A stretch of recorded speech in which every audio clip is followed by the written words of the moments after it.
और मैं कहता था कि आपको कोई चीज़ की अगर जरा सा कन्फ्यूजन हो कि हम आपको और हम पकड़ा ही क्यों हमने हाँ आपको? हमने क्यों पकड़ा है, हम जी, क्यों जी। आपको चार्जशीट कर रहे हैं, आपको पूरा अधिकार है मुझसे पूछने का और मैं बताऊंगा आपको। हुँ। आप बिल्कुल पूछिए, क्यों नहीं होना चाहिए। हुँ। मैं कहता हूँ कि right to scientific investigation should be the fundamental right of the accused.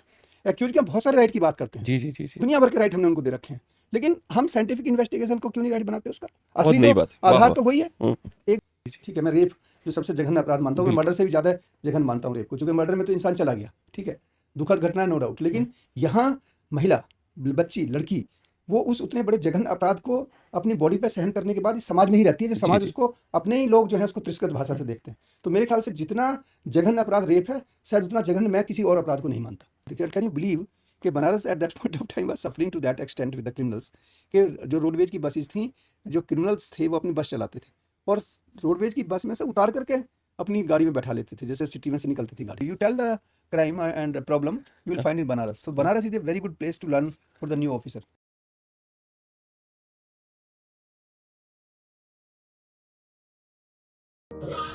So today I am going to introduce you to Dr. G.K. Goswami. He is a serving IPS officer. He is a founder, director of Uttar Pradesh State Institute of Forensic Science, Lucknow. Additional Director, General of Police, ADG. He holds an MSc, LLM, PhD, Medical Chemistry, PhD Law, 1997 batch के IPS अधिकारी हैं sir. उसके अलावा sir was working for flex awardee है, Fulbright fellowship America कर चुके हैं, joint director of anti corruption at CBI, उन्होंने काम सीबीआई अधिकारी थे। बड़े बड़े केसेस हैं, पर बहुत सारे ऐसे हैं जो केसेस हैं जो कॉन्फिडेंशियल, ठीक है। So let's please welcome doctor G K. Goswami ji IPS.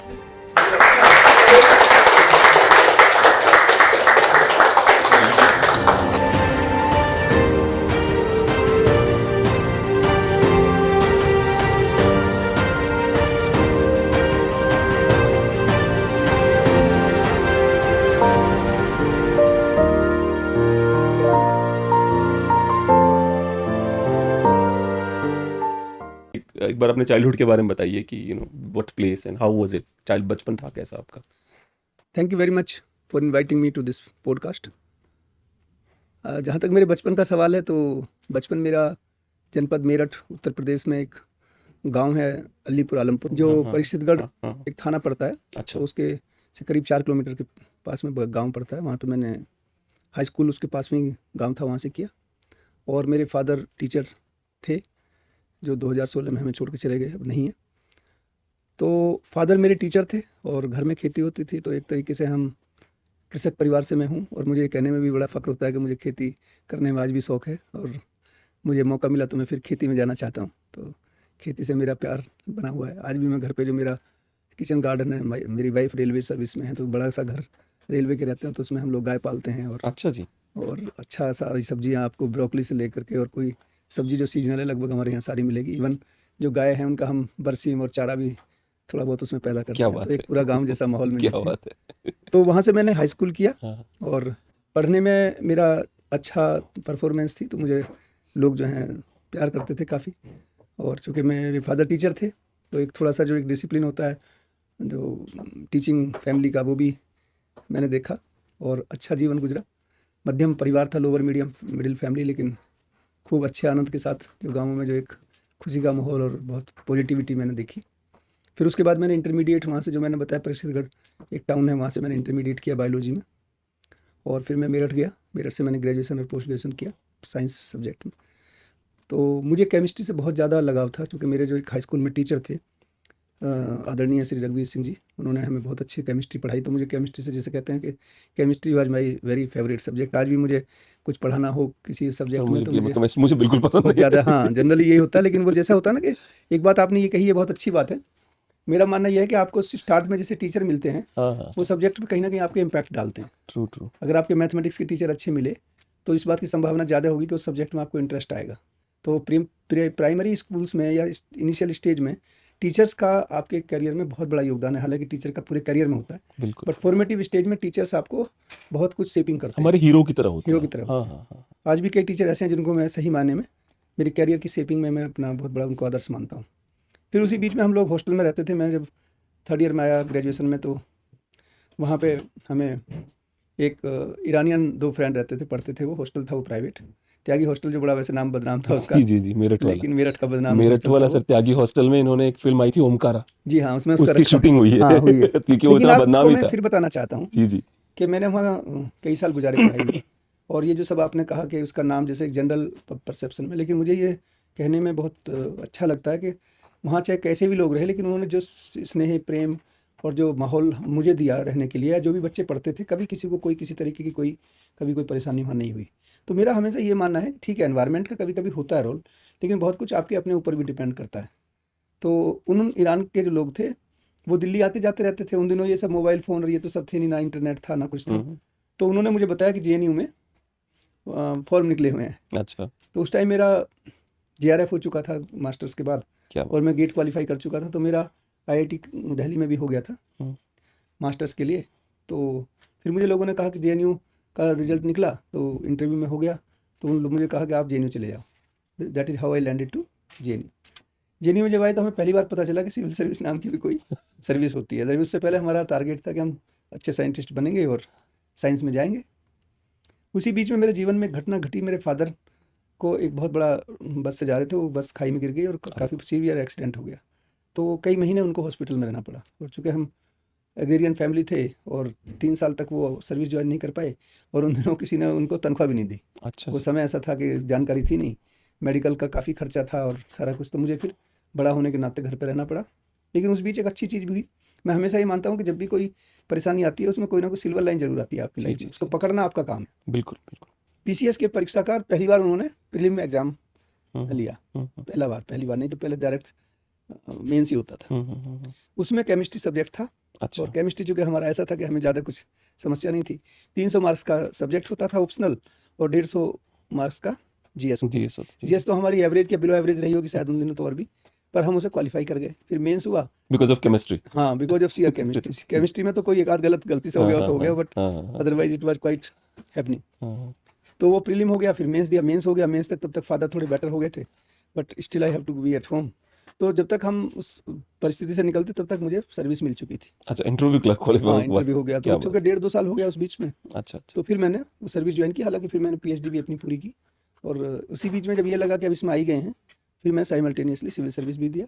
और सिविल सर्विस में फिर मुझे यहाँ पुलिस सर्विस मिली। चूँकि मुझे अपना कार्डर चाहिए था, तो मैंने फिर वो सर्विस को ऑल्टर करके और आईपीएस पहले नंबर पे कर दिया, तो मुझे अपना होम कार्डर मिल गया। क्या बात। लेकिन एक चीज़ इसमें ये बड़ी इंटरेस्टिंग हुई कि चूँकि मेरा टेम्परामेंट बिल्कुल पुलिस वाला नहीं था। हाँ मैं तो एकदम कभी, मैंने आज तक ये भी ताज्जुब होगा आपको कि मैंने कभी अपना जो परीक्षितगढ़ का थाना है हमारा, मुझे ये पता नहीं है कि वो थाना लोकेटेड कहाँ है अच्छा अच्छा आज तक भी। करीब 28 साल तो मुझे पुलिस में ही आए हो गए, कोई ज़रूरत नहीं पड़ी कभी भी।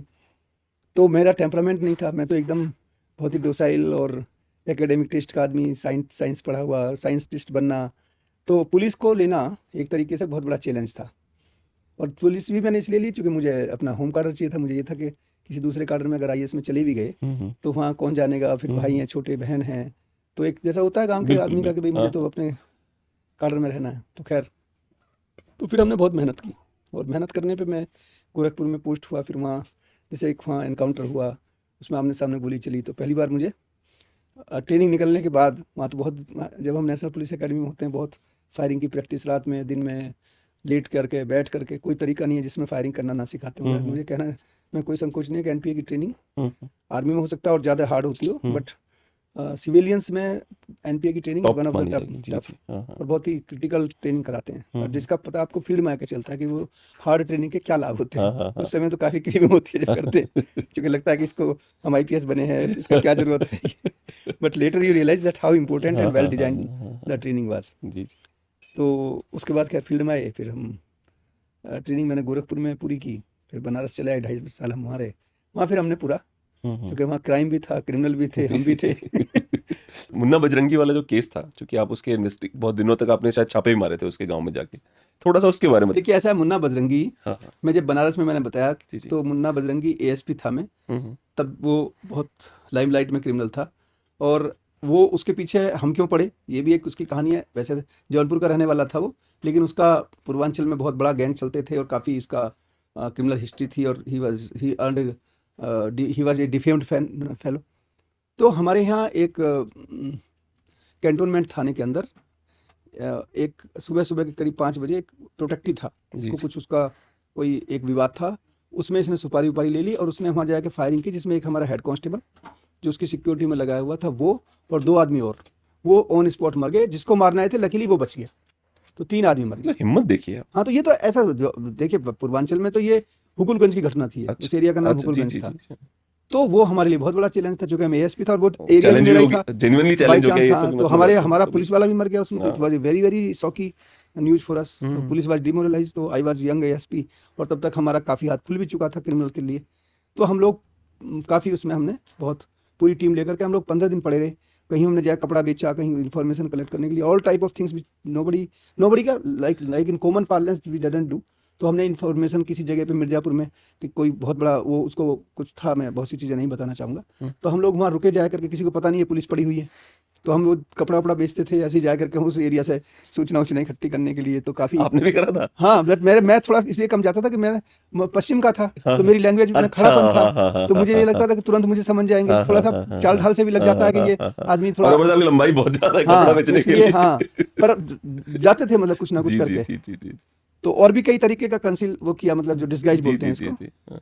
तो खैर अब वो फिर एनकाउंटर हुआ, फिर उसी दौर में जो मैंने बताया, जिसमें हमने 3 लोगों को मारा, हमारा एक सब इंस्पेक्टर मारा हाँ, गया। हाँ, हाँ। That was in the midnight, that was the same operation. अच्छा, अच्छा। बट उसमें हमें क्या हुआ कि हमने वो मारे, उससे इनमें स्पाइन चिलिंग इफेक्ट हुआ। इनको लगा कि पुलिस इस लेवल पे उतर आई है हाँ, हाँ, कि ये हाँ। कुछ भी करेंगे अब। जी, तो जी, उसका बहुत सैल्यूटरी, हालांकि it was a very big loss to us. Despite we killed them, we have huge recovery of weapon and all, but we lost very brave sub inspector and our team was badly injured. Honorable Chief Minister Dadan Rajnath Singh ji visited and he rewarded the team. That was another story, but it sent a signal. And despite the demoralization because of the death, the police was having very high morale जी, जी, that now we can go to any extent. ठीक है, तो उसके बाद से ये बंदे के हम पीछे पड़े हुए थे, और बट इसकी लाइफ थी या जो भी कह लीजिए समय था। तो बट इसका उस जगह से उस टाइम पे काफ़ी इसने अपने आप को, फिर ये बॉम्बे में क्राइम करने लगे और थोड़ा सा इसने अपना जो है मोडस ऑपरेंडी बदला। But nevertheless his impact was very much there. एक बार और ये हमारे मतलब काफ़ी क्लोज हम लोग पहुंच गए थे, लेकिन ये किसी खेत वेत में कूद के निकल गया, गन्ना वन्ने का खेत था या ऐसा था। तो we were having I think twice और बहुत थ्राइस क्लोज एनकाउंटर्स हुए थे, लेकिन निकल गया ये। हाँ, बट वही है जब समय जब तक जिसका जो रहता है। But he was a very dreaded criminal and not only he, multiple persons. ये श्रीप्रकाश शुक्ला थे वो? Shriprakash Shukla was died before I अच्छा, was there. His story that time I joined almost. Yes, I was entertaining, and the team was there who actually was behind the DIG Dadan. He trained me. पक्का सिंह बोलते थे उनको, एहसन सिंह नाम था उनका, Shiv Narayan Singh. He was army man, and he was also instrumental in that operation. Although it was done by STF, but his intel was quite crucial. That's what people say behind the curtain. Sir एक और भी चीज़ में जो अभी आपने बताया कि जब बन्ना बजरंगी के साथ आपका वो हुआ, तो जब आप लोगों ने एनकाउंटर 3 लोगों का, तो एक मैसेज गया कि क्रिमिनल्स में कि उत्तर प्रदेश पुलिस भी ऐसे काम करती है। तो मुंबई पुलिस बहुत फिल्में बनती रहती हैं, फेमस होती रहती है, और यूपी पुलिस की कहानियां इस तरह की बाहर नहीं आती। जब नहीं, जबकि ऐसा नहीं है बहुत तरह पुलिस का। देखिए ऐसा है कि आपको मैं बताऊं कि हमारी जो उत्तर प्रदेश पुलिस है, खास करके अगर हमारी एसटीएफ को देखें, तो ये श्रीप्रकाश शुक्ला का जब एक दौर था, तो उसी टाइम एसटीएफ का गठन किया गया। और हमारे जो बहुत ही डैशिंग ऑफिसर्स थे, अरुण कुमार साहब जो अब रिटायर हो गए, he was made SSP STF, he was the first SSP. And ये जो सीडीआर एनालिसिस और जो हमारा पूरा डिजिटल का जो है फोन का, हाँ, ये उस टाइम पे ग्राउंड पे हुआ। He was M Tech in, I think he was engineer and IIT product, or he was MTech, that much I know well. So he brought science and technology into policing, and that was the time when probably first of its kind the STF was created, and it gave the very good result to the government and to the public. Or Sri Prakash Shukla was also hit by this team. और उसके बाद भी बहुत सारे cases ऐसे हुए जिनमें बड़े बड़े क्रिमिनल हमने ना केवल उत्तर प्रदेश के अंदर एसटीएफ ने गिराए, पर बाहर जा करके भी मुंबई में और बहुत जगह। तो एसटीएफ है डन फिनोमिनल वर्क। बट चूंकि मुंबई में एक एडवांटेज ये है कि वहाँ चूंकि फिल्म इंडस्ट्री है, उनका अपना एक अलग वो है। तो I think it is a different story. I don't want to go, and many times like me also don't want to paint things in a different manner that movie should be made and all. That depend upon person to person. But we cannot say that if there is no movie from our stories, does not mean that we can be undermined with our work. नहीं sir, क्या बात है, बिल्कुल बिल्कुल सही बात तो है। एक बनारस नया तो उस आयाम समय गढ़ रहा होगा जब आप आए होंगे, मतलब वो जो मुख्तार अंसारी से हाँ, लेके ब्रजेश सिंह की लड़ाई आपस में चल हाँ, रही हैं, उस समय तो मतलब पूरा वो रहा होगा। तो जो ईस्टर्न यूपी का, चूंकि गोरखपुर में, ईस्टर्न यूपी में गोरखपुर और बनारस, जी जी। ये दो क्राइम के हब माने जाते हैं। हम्म। और वहाँ हमें बिल्कुल यंग एज में काम करने का मौका मिला, जब बिल्कुल आप यंग होते हैं, तो हाँ, पता ही नहीं था कि कोई पॉलिटिकल क्या होता है। हाँ हाँ काम से आए थे तो बस केवल ये लगता था कि बस काम करना है, हाँ, एक कॉन्स्टिट्यूशन है जिसकी लिमिट्स में रह के काम करना है, एक हमारे एसएसपी हैं जिन्हें हमें रिपोर्ट करना है, और बाकी जो सही है सही हाँ, है। हाँ, तो एक इमेज भी बन जाती है। तो बिल्कुल। मैंने वहाँ, अब तो लगता है कि शायद आज हम करें तो बहुत प्रॉब्लम हो जाए, लेकिन उस टाइम सिनेरियो इस तरीके के थे कि जो सही करते थे सारे दिन सारी रात लग लग करके, ऐसा भी टाइम हमने देखा कि 24-24 घंटे हम कभी घर ही नहीं आए लौट करके। क्या बात है। तो वो फिर वहाँ एक एनकाउंटर हुआ जिसमें we lost one sub inspector on spot, all got injured, I also got injured. So you were shot? Yes. And उस समय ऑनरेबल राजनाथ सिंह जी हमारे सीएम थे, वो विजिट करने आए। They rewarded us very well, it was a very, despite we lost one very brave sub inspector, but the government gave us lot of you can say patting and all. It was a huge encounter. We killed 3 people, despite the fact that we also lost a person and we badly got injured. But it was a kind of तो आपको जो गोली लगी that was not lethal? not lethal, but it was just touching the head, and I have अरे बाप। one pellet in my this elbow, which was not operated because they said that if you operate elbow, because it is function wise not a problem, but the pellet is still in that. And अच्छा अभी भी है? हाँ, it is there, and many pellets are there in my skins also. But I did not operate because they are getting neutralized after some time. So that is how I begin my career, and then I was sent as SSP Etawah. So Etawah was very challenging. तो हम एकदम docile student से एकदम brave police officer में convert हुए। So that was मुझे my लगता है कि ट्रांजिशन। जो डोसाइल होते हैं ना, वही होते हैं जो ब्रेव निकलते हैं, जो ओवर होते हैं सर वो रह जाते हैं। अब I don't say that, but it happened to me because I tried my best कि मैं I should remove that tag कि ये तो एकेडमिक टेस्ट के हैं, बहुत ज़्यादा डोसाइल हैं। सो सर बचपन में एक दो सवाल आ गए मेरे मन में। पहला सवाल ये कि टीचर के आप पुत्र थे, जी। कोई ऐसा नहीं हो किसी बुली लड़के ने बुलिंग करी, आपने बोला बेटा पिताजी टीचर बताता हूँ तुझे? ऐसा तो मेरे साथ कभी नहीं हुआ। अच्छा और मेरे फादर, मैं वहाँ जहाँ मैं पढ़ा वहाँ टीचर भी नहीं थे बाय द वे। अच्छा अच्छा अच्छा। तो वो तो जूनियर हाई स्कूल में थे, हाँ हाँ। और वो जिस स्कूल में मैं पढ़ा गांव में पढ़ा, अच्छा, तो उसमें गांव में नहीं। थे नहीं। अच्छा, उसमें नहीं थे, उसके हाँ। बाद हम हाई स्कूल में चले गए। तो ऐसा कभी नहीं हुआ कि मेरे फादर ने मुझे डायरेक्ट पढ़ाया उस स्कूल में। हाँ, हाँ, बट चूंकि टीचर थे और गांव में तो सब मास्टर जी का बच्चा कहते हैं, पढ़ने में बहुत अच्छे थे। हाँ हाँ तो जहाँ जाते थे तो एक अच्छा, एक अलग सम्मान बिल्कुल, मिलता था। और हाँ, हाँ। वैसे भी मेरा मतलब एक डिमीनर था जो हर आदमी को एक सम्मान देना, या वो तो आई रियली एंजॉयड द बचपना जिसे कहते हैं ना, बहुत अच्छा। जहाँ जाओ वहाँ बड़ा स्नेह से प्यार। सर मैं एक बात और पूछूंगा, आप बहुत डाउन प्ले करते हो क्योंकि आपकी लाइफ ऐसी है कि फिल्म बन जाए। मतलब योर लाइफ इज जैसे होता है ना कि भाई मैं मेरठ में बड़ा हुआ हूँ, मैं त्यागी हॉस्टल में पढ़ा हुआ हूँ। आप ऐसे नहीं होता कि जिस पे लोग फिल्में बनाते हैं वो यू आर द जीता जागता human being who went through all this step by step. I don't remember that very instance, but I was very much in the same hostel that night itself. मुझे याद नहीं है, there was some Tyagi gang. He came to our hostel. अच्छा, The room number was either 36 or 37. जो आपका था? नहीं, मेरा तो 23 जिसमें हुआ था ये? हुआ था। हाँ, हाँ, हाँ। And they stayed there. Policemen brought them in that hostel हाँ हाँ हाँ because ये त्यागी hostel था, and they were also Tyagis. हाँ, हाँ। They may be some relations and all. हाँ, हाँ, हाँ। And they bloody somehow they ditched the policeman and escape. And it was a very big news. And police was coming day in and day out. So we were very scared. But I tell you, I don't know how they were knowing. They never touch us at all. ना कभी दरवाजा खटखटाया, ना कभी बुलाया किसी को। जैसे कहते नहीं कि भाई हॉस्टल में तो, जबकि लोगों को लगता था अरे त्यागी हॉस्टल में रह रहे हो आप, तो इतनी पुलिस आ रही है। नेवर।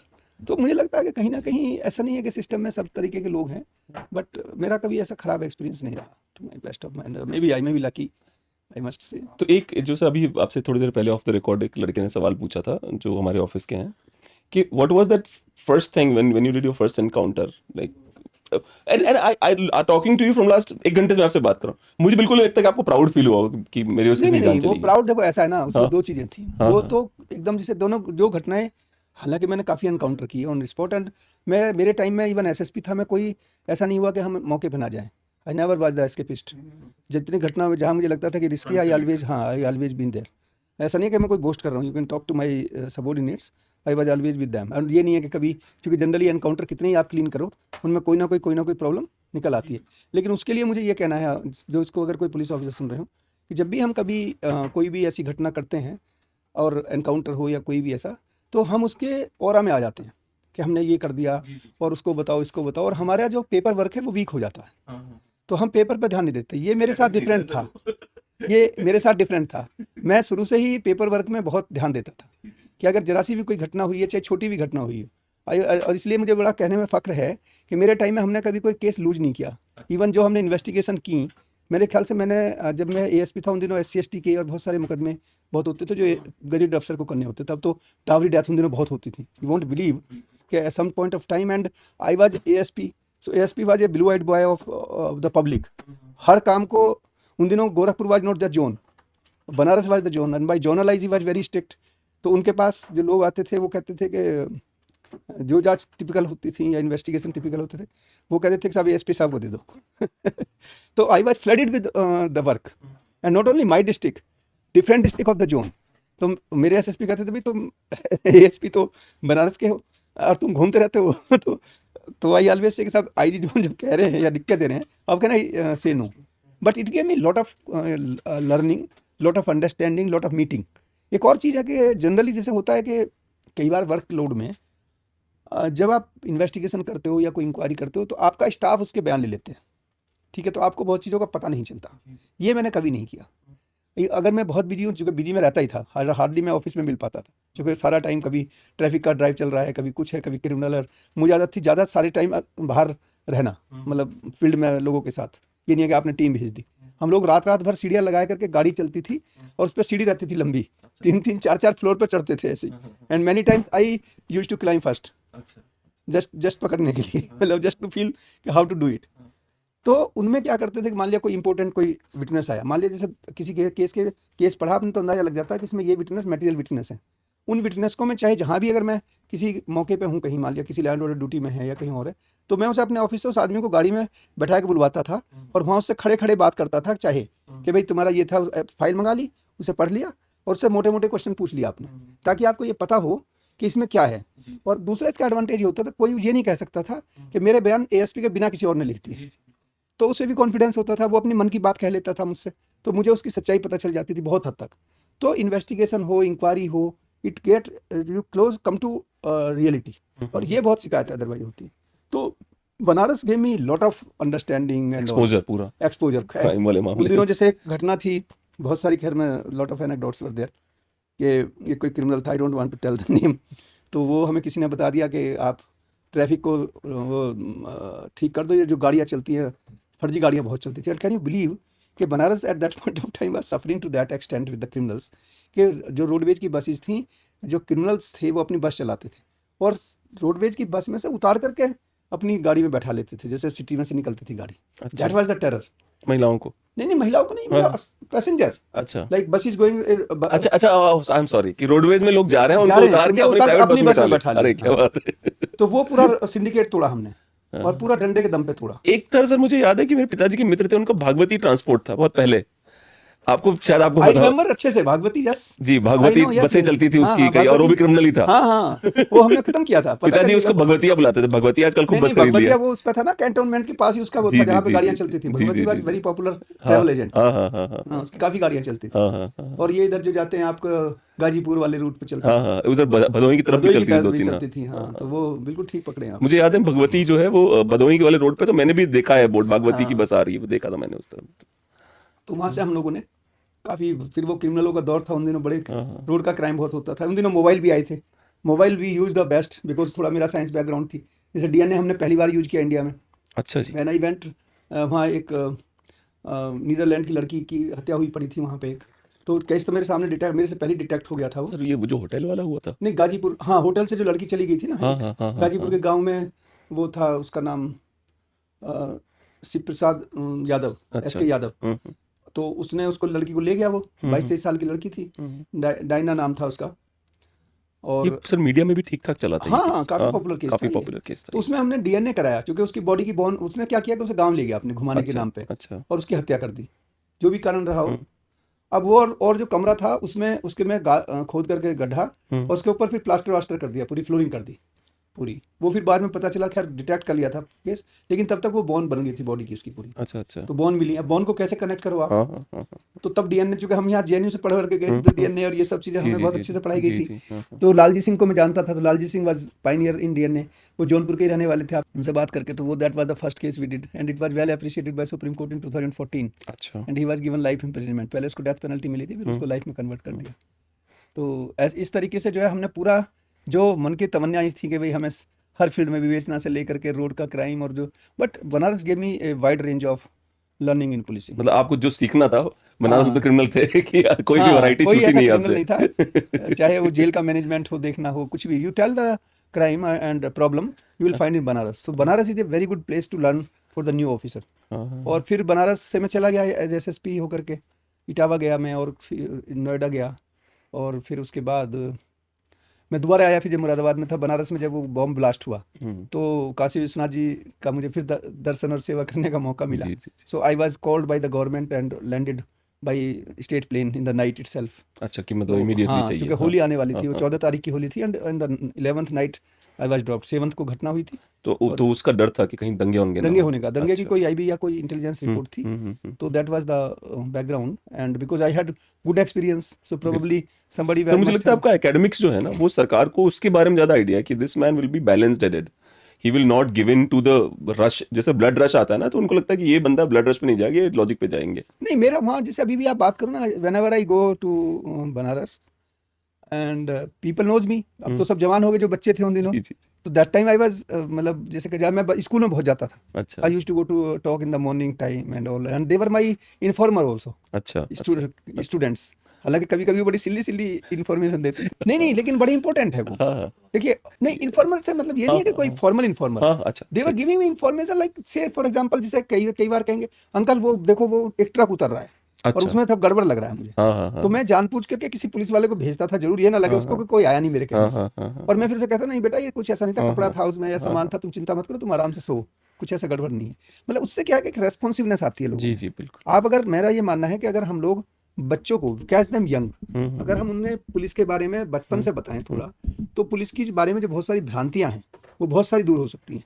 तो time and again police should interact with the children and specially the school children to educate them in different part of policing, different part of social life. Like say for example traffic में जितना बढ़िया, हमने traffic में बच्चों को खूब use करते थे, जिसे उनको ट्रैफिक पे तो उनको एहसास होता है कि जब कोई ट्रैफिक रूल तोड़ करके निकलता कितना बुरा लगता है। हाँ, हाँ, तो when tomorrow he will be standing जी, देयर, जी, जी। So we supplement our police यातायात with them, not supplement to, but to give them exposure, half an hour, 1 hour in the peak time. So we were in contact with the schools. They give us 10 girls, 10 boys. So we put 2 girls on that point. And we generally keep, when there were our students, we always ask the at least inspector to stand with them so that nobody should जी, जी, do some nonsense I with agree, them. हाँ, हाँ। So they were very excited. They were pro police. So it uplifts the तो मुझे face. ये भी बताइए ना सर कि बहुत कम पुलिस वाले हैं जो आपकी तरह एफर्ट डालते हैं, क्योंकि मुझे याद नहीं है कि मैंने भी सरकारी स्कूलों में पढ़ाई करी है, तो मुझे याद नहीं है कि इस तरह से एफर्ट डाले गए हों, या मैं बहुत लोगों से बात भी कर सकता हूँ, बट मुझे नहीं लगता कि you are may be a different person. Not different. People try to do things in a different manner. ऐसा नहीं है कि कोई only one person do.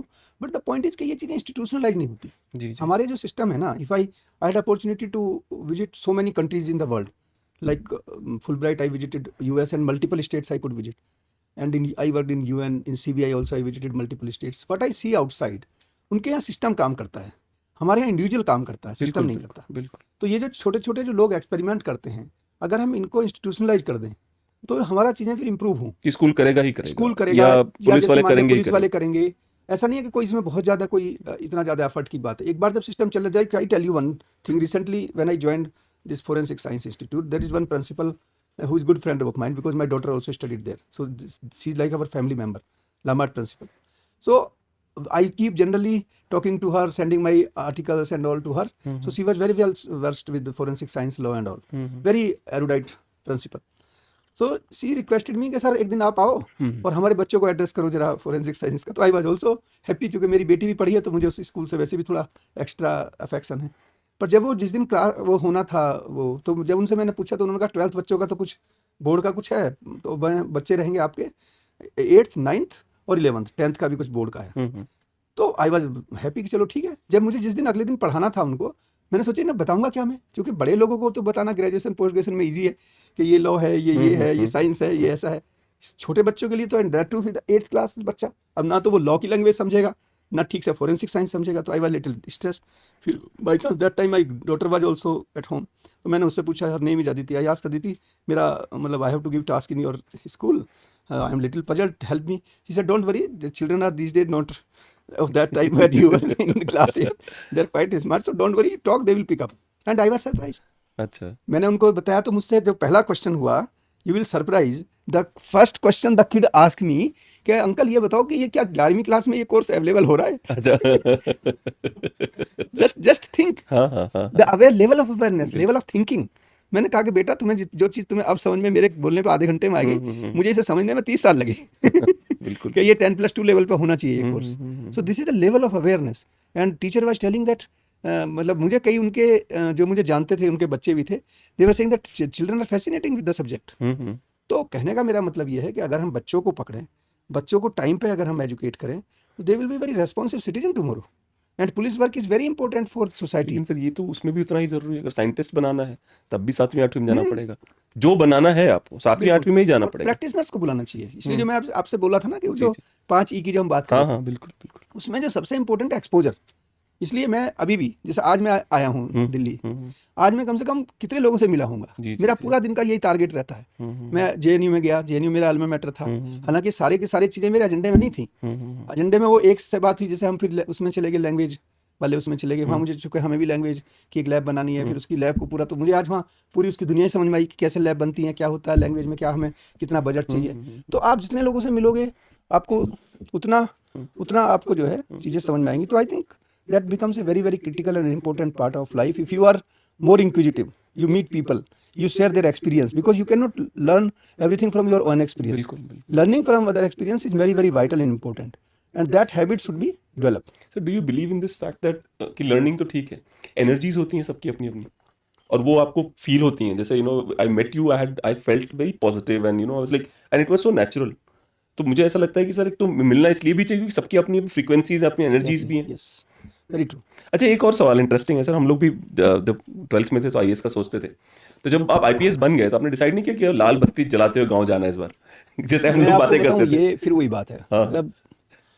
मतलब और ये सर कोई मैं बहुत पुरानी बात कर, अभी तो बहुत मैच्योर है. मैं बात तब की कर रहा हूँ जब आपके पहली बार बने नहीं, होंगे. मुझे मैं बताऊं, मैं कभी आप अपने गांव में कभी भी गाड़ी से नहीं गया, अपने अच्छा. सरकारी गाड़ी से. अच्छा कभी भी अच्छा, never. अच्छा. I avoid, and today I may disclose this fact also, because I never talk before my children, and I don't know whether my children will see my interview today or not. But जब थोड़े बच्चे थोड़े से mature होने शुरू हुए, understanding होनी शुरू हुई, आई डेलिबरेटली थॉट, हालांकि ऐसा नहीं था कि ये मेरे हाथ में था, बट मैंने ऐसी पोस्टिंग ली जिसमें यूनिफॉर्म डालनी पड़े. अच्छा. और मेरे घर पे कभी भी आप आज भी आके देखोगे, I deliberately put nobody in uniform, अच्छा. ताकि उन बच्चों को कभी, और ऐसा नहीं है कि कभी ऐसा बिल्कुल कभी नहीं हुआ हो, चूँकि हमारा कुछ 1,000-2,000 रुपया कटता भी है पर्सनल यूज के लिए गाड़ी में, बट मैंने कोशिश ये की कि बच्चों को सरकारी गाड़ी से ना भेजा जाए स्कूल. Very nice. क्योंकि उनको क्या होता है ना, वो नोइंगली अननोइंगली उनको वो दिमाग में आने लगती है फिर चीज़ें. बिल्कुल बिल्कुल. मतलब जैसे आपको ये होगा कि भाई वो बहन जी को, भाई भैया जी को कोई गोद में उठा रहा है, कोई बैग उठा के चल रहा है, तो आप उनका बचपन छीन लेते हो. बिल्कुल बिल्कुल. उनको एक नॉर्मल बच्चे की तरह जीने नहीं देते हो कि वो अपना बैग उतारे फिर जाए. वो ठीक है, they will not be going by rickshaw, I understand that much, I can not do, but जहाँ तक I could avoid, I avoid. और अब चूँकि वो मैच्योर हो गए, तो अब वो चीज़ें उनके दिमाग में जानी नहीं है. तो ये चीज़ें कहीं ना कहीं आपको अगर थोड़ा सा फोरसाइटेडनेस के साथ काम करो, तो मुझे ये लगता था पहले जब मैं देखता था कि जो बच्चे हैं सीनियर ऑफिसर्स के, पुलिस के, उन पे कहीं ना कहीं वो यूनिफॉर्म का जो एक जलवा नशा है, जलवा है, वो हावी हो जाता है. जी जी. तो उसको, और वो एक बार हो गया तो फिर वो, हमारी तो लाइफ चलिए ठीक है, हम तो उस नौकरी में हैं, पता नहीं उनकी क्या स्टेटस होगा, वो किस लेवल पे जाएंगे, वो क्या मेंटेन कर पाएंगे लाइफ में. अगर वो उस यूफोरिया में हो गए तो वो पता नहीं किस लेवल तक जाएं और उस स्टैंडर्ड को मैच कर पाए ना कर पाएँ, तो वो फिर नाइदर हियर नॉर देयर वाली स्थिति हो जाएगी. तो आई अवॉइड कि उनके दिमाग में वो चीज़ें ना जाएँ. तो ये जो आप कह रहे हो ना कि आपको वहाँ जाना, घर पे गांव में गाड़ी लेकर के जाना, वो पता नहीं, मतलब मुझे बहुत सोई टाइप का लगता था. इसलिए मैंने कभी भी गांव का बताता हूँ, मैं गांव में अभी भी मुझे फ़ोन करते हैं, तो मैंने कभी गांव के किसी में झगड़े पकड़े होते भी हैं थोड़े बहुत कभी कभी, तो मैं कभी किसी का फेवर नहीं करता, ना मैं कभी थाने से कहता. गांव में तो लगभग पता है कि ये लोग पैरवी के लिए फोन जरूर करते हैं, लेकिन अब वो जान गए. मैंने इसलिए नहीं किया कि भाई मेरे लिए तो तुम दोनों बराबर हो, गाँव के हो, मतलब मेरे लिए कोई चाचा है, कोई ताऊ है, कोई भाई है, कोई बड़ा है, कोई छोटा है. अब मैं एक के लिए कहूँ कि इसको पकड़ लो, इसको छोड़ दो, तो it is unjustified. Number 2, I don't know who is right and who is wrong. How can I sit here and decide कि तुम ठीक हो, के पता चला तुम्हारी गलती हो और मैं तुम्हारा ही फेवर करने के लिए बोल दूं, तो अनजस्टिफाइड होगा. तो मैं उनसे कह देता हूँ देखो, झगड़ा करा तो गांव वाले खुश नहीं होंगे बहुत ज्यादा. बिल्कुल नहीं है, आई नो, वो तो हो ही नहीं सकते. बट आप अब किसी को खुश करने के लिए, लेकिन सर ये अगर फेवर भी करते तब भी कुछ नहीं होते गांव वाले. नहीं, मैं उस फेवर डिसफेवर के लिए मैं ज़्यादा सोचता नहीं हूँ. मेरा मानना ये है कि मेरी लाइफ में जो मुझे ठीक लगता है, जो मुझे ये लगता है, क्योंकि मैं मान लिया एक के बारे में बोलूँगा कल दूसरे के, तो उसमें और पॉलिटिक्स ज़्यादा होगी और फिर लोग जो है ना वो मारपीट करना और ज़्यादा बढ़ जाएंगे। अब उन्हें पता है कि कहीं से कोई आपको किसी तरीके का कोई मेरी तरफ से एटलीस्ट सपोर्ट नहीं होगा, तो भैया आप अपने दम पे करो। जी। आप मारपीट कर रहे हो तो फिर आप जाके अपना उसको अटेंड करो। सर एक जो आपने ये बोला कि मैंने डेलिबरेटली मेक श्योर किया कि बच्चे को मेरी पोजीशन उनके दिमाग में ना चढ़ जाए, तो मुझे इस मुद्दे पे एक याद आता है प्रियदर्शनी मट्टू वाला केस, हाँ इसमें संतोष सिंह को हाँ, उनके संतोष पिताजी सिंह IPS थे, मैंने उसको इसमें उसमें डीएनए हुआ था। उनके पिताजी ने और- खूब बचाया। हाँ, वो डीएनए में भी एक्चुअली उसका क्या हुआ कि उसमें लोअर कोर्ट ने तो उसका एक्सोनरेट कर दिया था, हाई कोर्ट ने फिर उसको सजा दी और फिर सुप्रीम कोर्ट ने उसको थोड़ी सी डाउन प्ले कर दिया था, बट कन्विक्ट रहा उसको। तो सगला जगह चाकू मारे थे, Unfortunate rarest of the rare बात, केस हाँ, बनाने की वो कोशिश की थोड़ा गई पर उसमें भी वो था। अब क्या किया जाए, कभी कभी वो हो जाता है।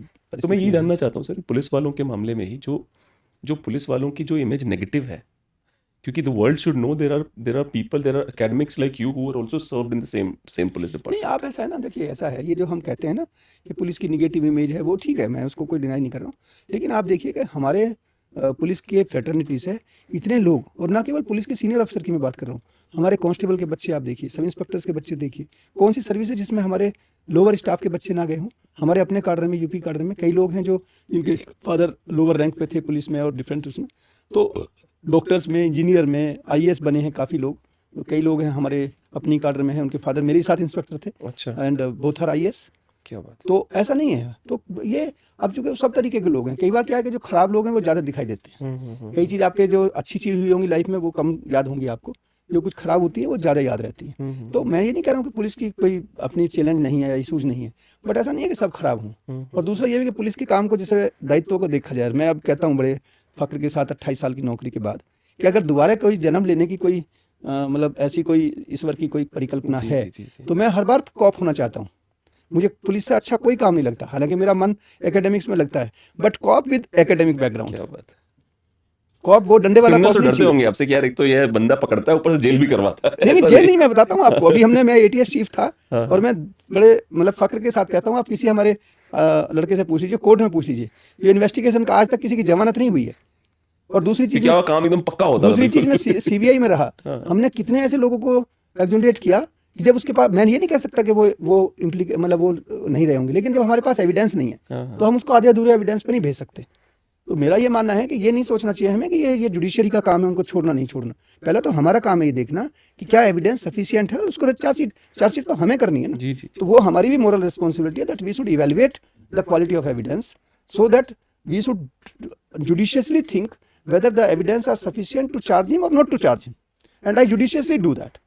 मुझे नहीं पता वो कौन है, क्या है, क्या नहीं है, और ये CBI में बहुत हो रहता था, हालांकि मेरा चूंकि लिखने पढ़ने का था, LLM किया हुआ था, सारा कुछ था, तो एवरीबडी नोज। बट यस, शुरू में जब मैं गया था तो बहुत लोग कहते थे अरे नहीं CBI में ये नहीं चलता है, और वहाँ चाहे जैसे भी चार्जशीट करो ये करो। उनके यार आत्मा की भी कोई आवाज़ होती है ना, बिल्कुल। मेरे खिलाफ कोई गलत चार्जशीट लगा दे तो हाउ आई विल फील। तो उनके भगवान से डरो, ये नहीं है कि आप कोई इस काम के लिए भगवान ने भेजा आपको, तो आप अगर एविडेंस लाओ ना, फिर आप और ढूंढो एविडेंस, कौन जल्दी कह रहा है आपसे।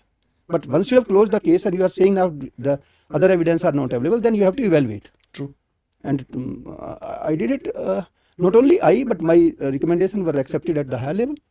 तो जब आप ठीक से और मतलब सही नियत के साथ काम करते हो तो फिर ऐसा नहीं है कि कोई आपको फिर काम में बहुत दिक्कत आती है। एक जैसे एक और भी है कि जो आपने ये कहा, कई जैसे एक बार शो पे वो डॉक्टर डोगरा आए थे, तो वो कह रहे थे कि कुछ केसेस ऐसे आए उनके सामने जहाँ पे उनको मन में उनके कुछ और चला बट एविडेंस कुछ और दिखा रहा था।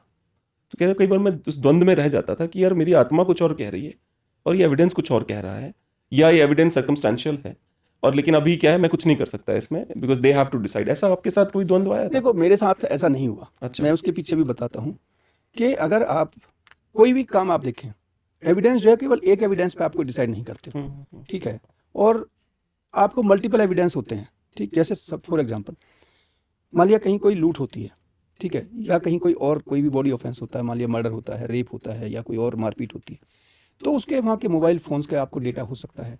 कोई और किसी तरीके का कोई आई विटनेस हो सकता है, कोई CCTV कैमरा हो सकता है, मान लिया मर्डर हुआ तो कोई DNA की रिपोर्ट हो सकती है, रेप हुआ DNA की रिपोर्ट हो सकती है। तो जब आप मल्टीपल एविडेंस को चैनलाइज करते हो तो फिर ज़्यादातर जो प्रॉब्लम जो आप बता रहे हो उनमें क्या होता है, वो ज़्यादातर ओरल विटनेस के केस होते हैं। जब आप ज़्यादा, अनफॉर्चुनेटली हमारा जो पूरा सिस्टम है उसमें ज़्यादा वेटेज ओरल टेस्टिमनी को दिया जाता है। इसीलिए जो अभी ये गवर्नमेंट ने जो नए लॉज लाई है, आईजेसी जो है, जो आईजेसी तो है, ये जो अभी 3 जो लॉज हैं हमारे क्रिमिनल के, जो पहला आईपीसी था उसका नाम अब भारतीय न्याय संहिता हो गया। नहीं, इंडियन जस्टिस नहीं, न्याय न्याय न्याय न्याय संहिता, भारतीय न्याय संहिता, बीएनएस। हाँ, नाम अंग्रेजी में रखा ही नहीं गया ना। हाँ, खैर, तो हमारे जो तीनों लॉज हैं, जैसे भारतीय साक्ष्य अधिनियम, पहले इसको इंडियन एविडेंस एक्ट कहते थे, उसका अंग्रेजी नहीं किया गया, हालांकि करना चाहो तो कर लो, बट उस पर लिखा नहीं है।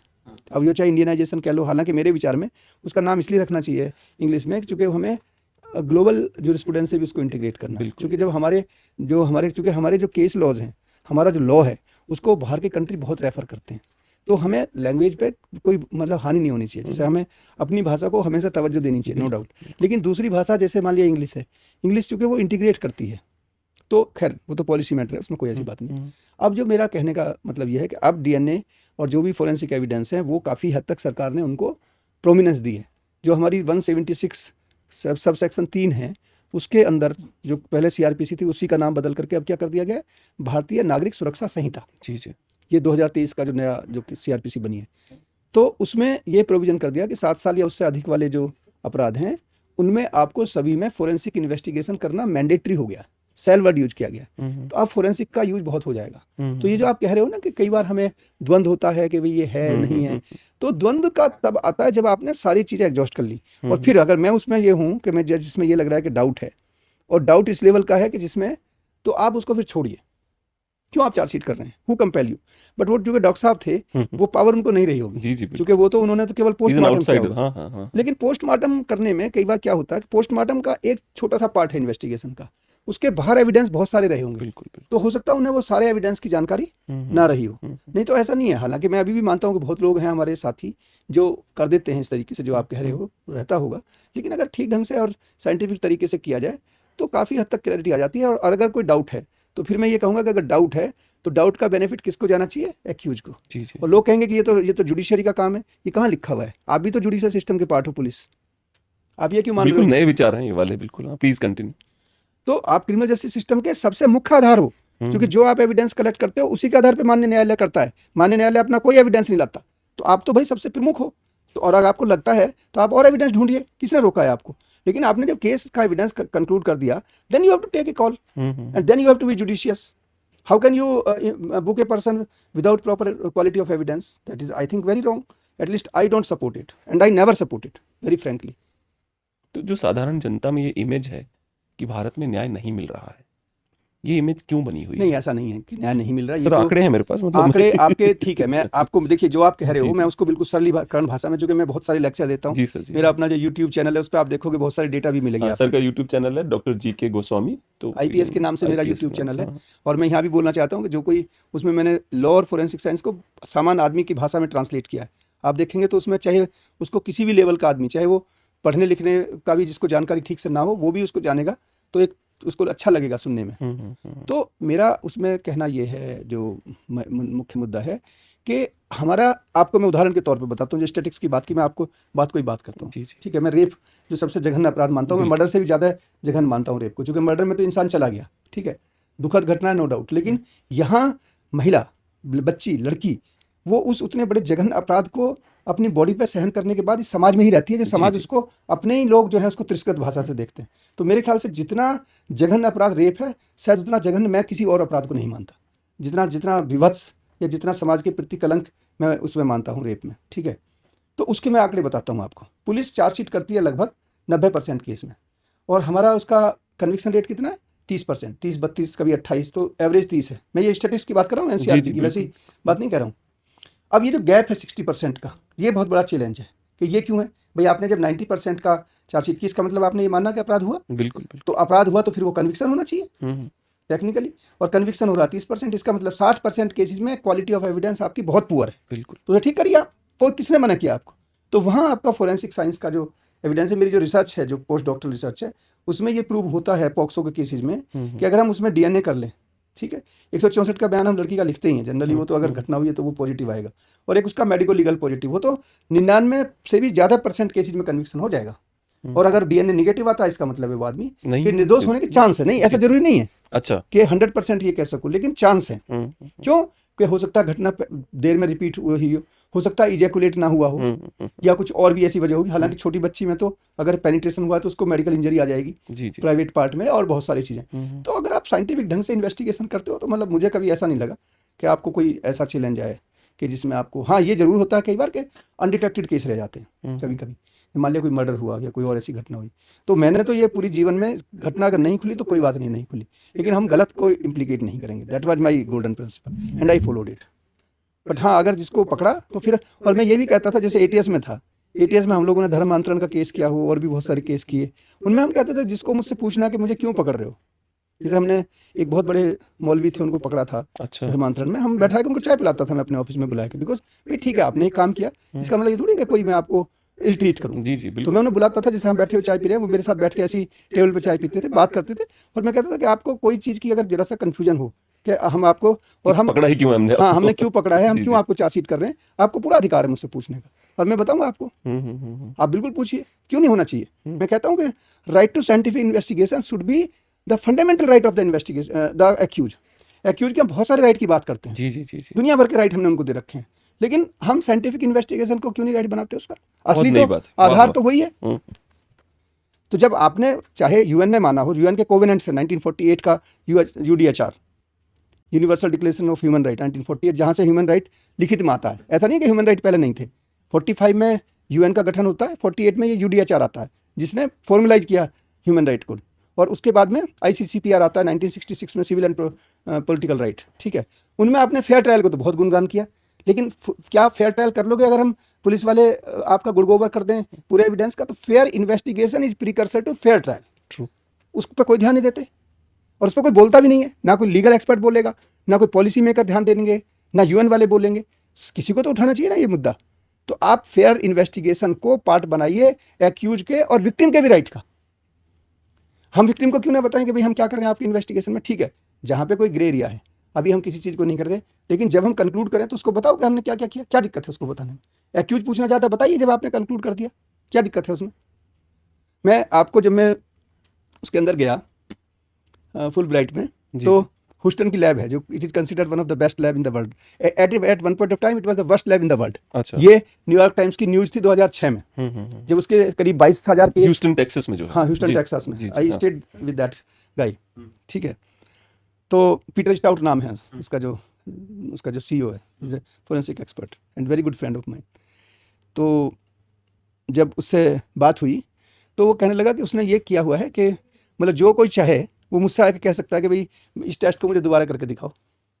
ये उसने बाकायदा पब्लिश किया हुआ है कि जिसको अगर किसी को डाउट है, तो मैंने उससे वैसे ही कहा, पीटर ये तुम्हारे लिए तो ये बहुत काम बढ़ जाता होगा, कोई आ जाए उसका टेस्ट कराने के लिए। तो मुझसे हंस के बोलता, गोस्वामी आज तक मेरे पास कोई एक आदमी नहीं आया टेस्ट, क्योंकि हमारी क्रेडिबिलिटी उस लेवल की हो गई। तो उनको पता है कि हाँ करेंगे ये तो ठीक करेंगे, गलत नहीं कर सकते। लेकिन ये कहना आपका कि जो चाहे वो करा आएगा, कह के मैं करूँगा उसको, और कोई आएगा तो मैं करूँगा भी, ये भी उसने कहा, ये आपका क्रेडिबिलिटी बताता है। आपको अगर आपने ठीक काम किया तो क्या चिंता है आपको? आपको डर किससे है? क्यों डरते हो आप? आप अगर सही काम किया है तो आपको 10 बार कराइए टेस्ट तो रिपीटेबल है, आज भी वही रिजल्ट आएगा, कल भी वही आएगा। तो आप उसने तो I was very impressed, he was very right. Likewise, we should be open, transparent. Justice should not only be done, it should be seen. Justice not only justice, investigation should not only be done, it should be seen also. That's true. तो आपने investigation में क्या किया, ठीक है, आप बीच में मत बताइए, बहुत सी चीज़ें कॉन्फिडेंशियल हो सकती हैं क्योंकि अभी आपको किसी को पकड़ना है। But when you conclude, then what is left? Ultimately तो चार्जशीट भी मिलेगी, उसको सारे डॉक्यूमेंट मिलेंगे। तो क्या दिक्कत है? तो हम लोग इसमें करते थे, उसमें हम बोलते थे उसको कि अगर किसी का घर का जब आने वाला है, उसको जब हम चार्जशीट कर रहे हैं, हमसे पूछ सकता है कि हम बताएंगे बिल्कुल। और कुछ मामलों में उन्होंने बताया भी। मैं केस जारी मंगा करके कोई मुझसे पूछता था तो मैं बताता था हमने क्यों पकड़ा। मीडिया वाले जब उन्हें चार्जशीट कर दिया, मैं क्या दिक्कत है बताने में? बिल्कुल। अब वो कोई क्रिटिकल क्वेश्चन पूछते थे, मैं बिल्कुल रिप्लाई करता था। क्या प्रॉब्लम है? जब हमने चार्जशीट कर दिया, अब क्या चीज़ ऐसी रहेगी जिसको हमें छुपाना है? द मोमेंट आप चार्जशीट कर देते हो, इट्स अवेलेबल फॉर एवरीबडी। अच्छा, हाँ, और वो पब्लिक डॉक्यूमेंट हो गया एक तरीके से। जब हमने उसको दे दिया उसका चार्जशीट का कॉपी एक्यूज को, तो किसी को भी देगा, बिल्कुल बिल्कुल। तो इट बिकम्स मोर और less a public document. What is the problem in telling if you are right? उससे क्या होगा? इस सबको करने से क्या ट्रांसपेरेंसी आएगी, आप में फेथ डेवलप होगा। और फेथ का प्रॉब्लम है, काम में प्रॉब्लम कम है, लोगों में जैसा परसेप्शन होगा, ठीक है। जैसे सीबीआई है, सीबीआई में क्यों लोग विश्वास करते हैं? कि भाई सीबीआई इन्वेस्टिगेशन अच्छा करेगी, क्योंकि उसका फेथ है। बिल्कुल। तो faith is the foremost important point two have confidence in the system by the public. और फेथ आता है क्वालिटी से, क्वालिटी से, फेथ आता है ट्रांसपेरेंसी से। ट्रांसपेरेंसी से। जब आपको ये लगेगा कि भाई अगर हम इनसे सवाल करेंगे तो हमें ये बताएंगे, और अगर हम उसको झिड़केंगे, हम उसे डांटेंगे, फटकारेंगे, तो फिर वो कहेगा कुछ गड़बड़ है, तो फिर हमारा वो फेथ लूज करेगा। तो this approach needs to be change, we have to be transparent, और फिर पब्लिक भी हम पे फेथ करेगी। आपके साथ सर कभी ऐसा हुआ है कि you are because you very open about it, कभी ऐसा हुआ ऊपर वाले अधिकारी ने बोला इतना क्यों बताते हो, बिना मतलब के मत करो? वो शुरू में करते हैं, फिर उसके अच्छा, बाद अच्छा। आई नेवर फेस, बिकॉज उनको पता है। जैसे कई बार क्या होता है कि एक बार, I don't want to tell the name, हुआ क्या कि मैं किसी जिले में था। हाँ। अब वहाँ कई रोड अप हो गए लगातार, वो जिला रोड अप प्रोन था। अब आप सोचिए जरा कि जिले में रोड अप एक हो जाए तो वही मतलब आपको तंग करने के लिए रोड मतलब सड़क पे उतर गए लोग, सड़क पे गाड़ियां जा रही हैं, हाँ। और वहाँ गाड़ी रोकी और कई गाड़ी लूट डाली रात को। अरे बाप रे। हाँ, तो जिसे road hold up and it is considered very severe crime. और एक दिन तो ऐसा हुआ कि ये यहीं का है, गजरौला के पास की बात है, लंबा जाम लगा हुआ था। मतलब डेयरिंग बता रहा हूँ, डेयर डेविल कई बार क्रिमिनल होते हैं, जबकि हम लोगों का उस टाइम काफी रुतबा हो चुका था, कई एनकाउंटर हो गए थे और मैनी थिंग्स, पुलिस का पूरा बोलबाला था। उसके बाद मैं बता रहा हूँ, हमारी पुलिस लगी हुई है, कई किलोमीटर का जाम लगा हुआ था, कोई पुल बन रहा था, कुछ देयर वाज सम प्रॉब्लम, कई किलोमीटर का जाम था, रात भर हमारी पुलिस, और उसके बाद भी रोल अप हो गया। अच्छा जी। जस्ट इमेजिन, मतलब पुलिस वहाँ घूम रही है, हाँ। गश्त लगा रही है, और हाँ। अब वो चाहे तो चैलेंज करने की बात हो या जो भी हो, हाँ। कर दिया उन्होंने। अब हमारे आईजी साहब बिल्कुल फ्यूरियस, अरे तुम कुछ यही है, वो है, ऐसा है, वो है, जैसा होता है सीनियर अफसर को नेचुरल है, वो तो गुस्सा उनको होना। तो तब तक हमें गैंग का लगभग पता चल चुका था कि ये गैंग कौन सा काम कर रहा है, और हम उसके काफी नजदीक थे। तो मैंने उनसे कहा कि सर आप ठीक कह रहे हो, आई नो कि it is A problematic, but थोड़ा सा पेशेंस रखो, अभी हम 1-2 दिन में पकड़ने की स्थिति में है, टीम ऑपरेट कर रही है, अगर हम एक आदमी को उठाएंगे तो बाकी भाग जाएंगे, we want to capture the entire gang.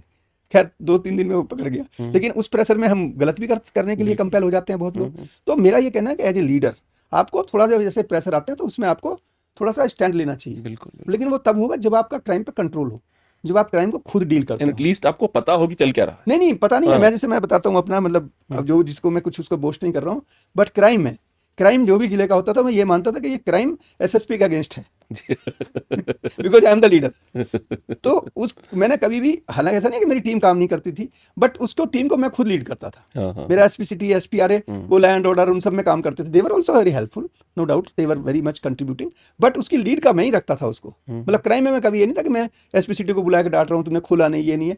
वो मुझे पता होता था कि इसमें क्या करना है और कैसे करना है, क्या है, वो भी फीडबैक देते थे। I had full respect to them, but ये नहीं है कि आप बस, तो क्राइम को अगर आपने सुनते नहीं थे, मतलब नहीं, क्राइम को अगर आपने खुद नहीं अपने हाथ में रखा, क्राइम का control, prevention and control both, detection and prevention both, तो फिर आप लीडर नहीं है मेरे हिसाब से। This is my philosophy. तो क्राइम में मुझे कौन पकड़ना है, क्या करना है, कहाँ भागा हुआ है, कहाँ गया, कौन सा क्रिमिनल कहाँ गया हुआ है, वो पूरा का पूरा मुझे, मतलब क्राइम में मेरा मतलब कोई वो नहीं था कि मुझे ये पता ना हो कि कौन क्रिमिनल मेरा कहाँ घूम रहा है। तो जैसे कहते हैं ना कि पत्ता भी हिलेगा तो हमसे पूछ के हिलेगा। तो मुझे ये भी लगता है कि क्रिमिनल डरते होंगे कि यार नहीं तो भाग जाते हैं क्रिमिनल जिले में जाके। हाँ, तो ऐसा होता है। जब एक बार आपका नाम हो जाता है तो क्रिमिनल जनरली जगह छोड़ देते हैं। वो जब आपका माहौल देखते हैं वो कि कहाँ पे गड्ढा है, जहाँ गड्ढा है वहाँ जाके काम करते हैं। वो क्यों ऐसी जगह जाके करें कि जहाँ दिक्कत हो। तो खैर, बट नेवरदलेस ऐसा नहीं है कि प्रॉब्लम नहीं आती है, बट अगर आप एमाइकेबली एंड टेक्निकली और आप प्रोफेशनली हैंडल करो तो काफ़ी हद तक चीज़ें कंट्रोल रहती हैं। सर ये है कि जो मतलब 70 से अधिक पेपर लिख डाले आपने, मतलब इतने सबसे ज्यादा वो लगता है कि जो सरप्राइजिंग या कह लो अमेज हो जाता हूँ मैं देख के, मतलब इतना सब कुछ करने के, आईपीएस ऑफिसर भी हो, उसके बाद भी वो टाइम निकाल रहे हो कि एकेडमिक्स मेरे चलते रहने चाहिए लगातार। तो वो कैसे करते थे, मतलब इतने ज्यादा डेडिकेटेड थे आपकी, मतलब क्रिमिनल मेरे देखो ऐसा है पार्टनर के, मुझे जो है ना, मेरा एकेडमिक्स इज माई हॉबी, ठीक है, और हॉबी जो है ना वो पैशन में बदल चुकी है। मैं अगर ना पढ़ूं तो मुझे जो है ना अंदर से कुछ वो होने लगता है, जिसे कहते हैं ना अनीज हो जाती है, ठीक है। और दूसरा क्या है कि मुझे ये लगता है कि कहीं ना कहीं पुलिस को अब वो डंडे वाला काम नहीं रहा है। पुलिस का जब तक आप कलम मजबूत नहीं करोगे तो police is not going to be the way public demands us. अब वो ब्रिटिश पुलिस तो है नहीं कि डंडे से लोग डरें और भागें, ठीक है। अब हमें क्या है, प्रोफेशनल पुलिस चाहिए, और प्रोफेशनल हम तब होंगे जब हमें थ्योरी और प्रैक्टिस दोनों के बीच का सामंजस्य हो। कई बार आपने भी सुना होगा, बहुत प्रोफेशन में, पुलिस में तो और ज़्यादा कहते हैं बहुत लोग, अरे भाई यहाँ जो तुम पढ़ रहे हो एकेडमी के अंदर ये कुछ काम नहीं आना है, जब वहाँ जाओगे तो सब अलग है। I disbelieve this fact and I really tell the people who are listening me कि इस फिलॉसफी पर कभी मत जाना, क्योंकि जो थ्योरी है, थ्योरी में कुछ हो सकता है, कुछ थोड़े से हायर स्टैंडर्ड्स हो उनको सबको आप यूज ना करते हो, लेकिन जिसको थ्योरी नहीं आती वो कभी भी प्रैक्टिस में, खास करके पुलिस में सफल नहीं होगा। क्योंकि आपने कितना ही अच्छा काम किया, अगर आपको ठीक से उसकी लिखित काम नहीं आता, उसका पेपर वर्क ठीक नहीं है, तो फिर आपको किसी ना किसी जगह फंस जाओगे। बड़े बड़े अच्छे काम मैंने देखे हैं, because of poor paper work they landed into thick problem. ठीक है, तो जब भी कोई ऐसी घटना हो, चाहे लैंड ऑर्डर की हो, कुछ भी है, leader should always have a very close I on paper work. अपने निर्देशन में उसको आप देखो क्या लिखा जा रहा है, कहाँ घटना थी, किसने क्या किया, नहीं तो उसमें इतना कॉन्ट्राडिक्शन हो जाते हैं, घटना कहीं हुई है और हमारा लिख मुंशी रहा है, दोनों उसे पता ही नहीं है कि घटना वहाँ क्या हुई, तो वो एक हाइपोथेटिकल सिनेरियो क्रिएट कर लेता है, क्योंकि उसको कोई बताने वाला नहीं है। अब उसको तो जल्दी करना है, FIR भी लिखनी है, कहीं कुछ और भी करना है, तो have a synergy in writing and the ground work. और आपकी जितनी थ्योरी मजबूत होगी, मैं CBI में था, CBI में हम लोग जैसा होता है, बड़ी मजेदार बात है, मैं तो डेली पढ़ता हूँ आज भी। जैसे मैं सुबह भी, can you just believe today I got up around 3:30। I generally I am very early riser, because morning में मुझे टाइम मिलता है। मुझे अभी एक ये अपना यूट्यूब चैनल पे कुछ देना है, चूँकि 15 दिन में देना होता है, वो हैवी रिसर्च का मेरा सारा काम जो है वो बहुत, मतलब अगर मेरा आप एक देख लोगे जो भी टॉपिक मैंने कवर किया है, चाहे आपको PhD करनी हो, चाहे आपको कोई एग्जाम देना हो, चाहे आपको ग्रेजुएशन करना हो, फिर आपको वो टॉपिक कहीं और करने की जरूरत नहीं है। जी जी जी एंड आई कैन बाउच कि उसके अलावा अगर कोई और ढूंढ के, ऐसा नहीं है कि नहीं मिलेगा, जी जी जी but within that limited time it is a well researched thing. तो आज मुझे लिखना था वो फॉल्स प्रॉमिस टू मैरी। अच्छा अच्छा करते नहीं जो डिश कर हाँ, देते हैं कि भाई हम शादी करेंगे हाँ। और वो सेक्सुअल एक्ट कर दिया, ये सब करना है, तो उस पर मुझे करना था, उसको करना है, मतलब नेक्स्ट जो एपिसोड मेरा आना है। तो मैं सवेरे जो मैं थोड़ा पूजा वूजा करता हूँ, तो उसके लिए भी बड़ी मुश्किल से मुझे टाइम मिला, नहीं तो मुझे करीब 6:30 बज के 7 बजे मुझे निकलना था, but I was not able to मतलब to get rid of my right, क्योंकि लिखने में इतना वो था, उसका बनाना था। आपके बातों से लगी सो एंजॉयिंग इट, सो ये मजा आ रहा है हाँ रियली। और मैं ये फिर बताता हूँ मैं आपको कि मैं हर दिन ही मुझे ये लगता है पढ़ते हुए, जब मैं पढ़ता हूँ यार मुझे इतना पढ़ता हुआ हो गया, पर मुझे कुछ नहीं आता इसमें। कई बार समटाइम आई फील सो, जब आप कुछ चीज़ को ऐसे देखते हो ना, करे ये तो ध्यान ही नहीं दिया कभी, ये तो बिल्कुल ही एकदम नया है। तो every day you learn, and learning is life. जिस दिन आपने कुछ लर्न नहीं किया, वो दिन आपका बेकार चला गया। आई एग्री, बिल्कुल। तो आपको जब भी सो तो ये जरूर ध्यान दो कि भाई मैंने आज क्या, क्योंकि देखो शरीर के 2 पार्ट हैं, एक है आपका फिजिकल, एक है मेंटल। उसका 1-1 घंटा जरूर देना चाहिए। 1 घंटा अपने फिजिकल फिटनेस को दो और 1 घंटा मेंटल फिटनेस को। सर की एज का रिटायर हो चुके हैं सर? नहीं, मैं रिटायर नहीं हुआ हूँ। अच्छा, आई मीन सर्विस भाई। अरे नहीं मतलब अदरवाइज IPS वाला काम से नहीं, मैं तो खैर ज्यादा देता हूँ। मैं तो करीब 14-15 किलोमीटर डेली साइकिल चलाता हूँ, फिर उसके बाद मैं वही कह रहा हूँ कि मतलब 4-5 किलोमीटर। गजब है बॉडी आपकी, और फेस पे, आपके फेस पे एज नहीं है बिल्कुल भी।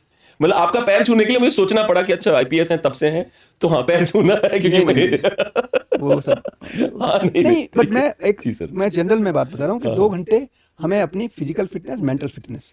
और मेंटल क्यों जरूरी है?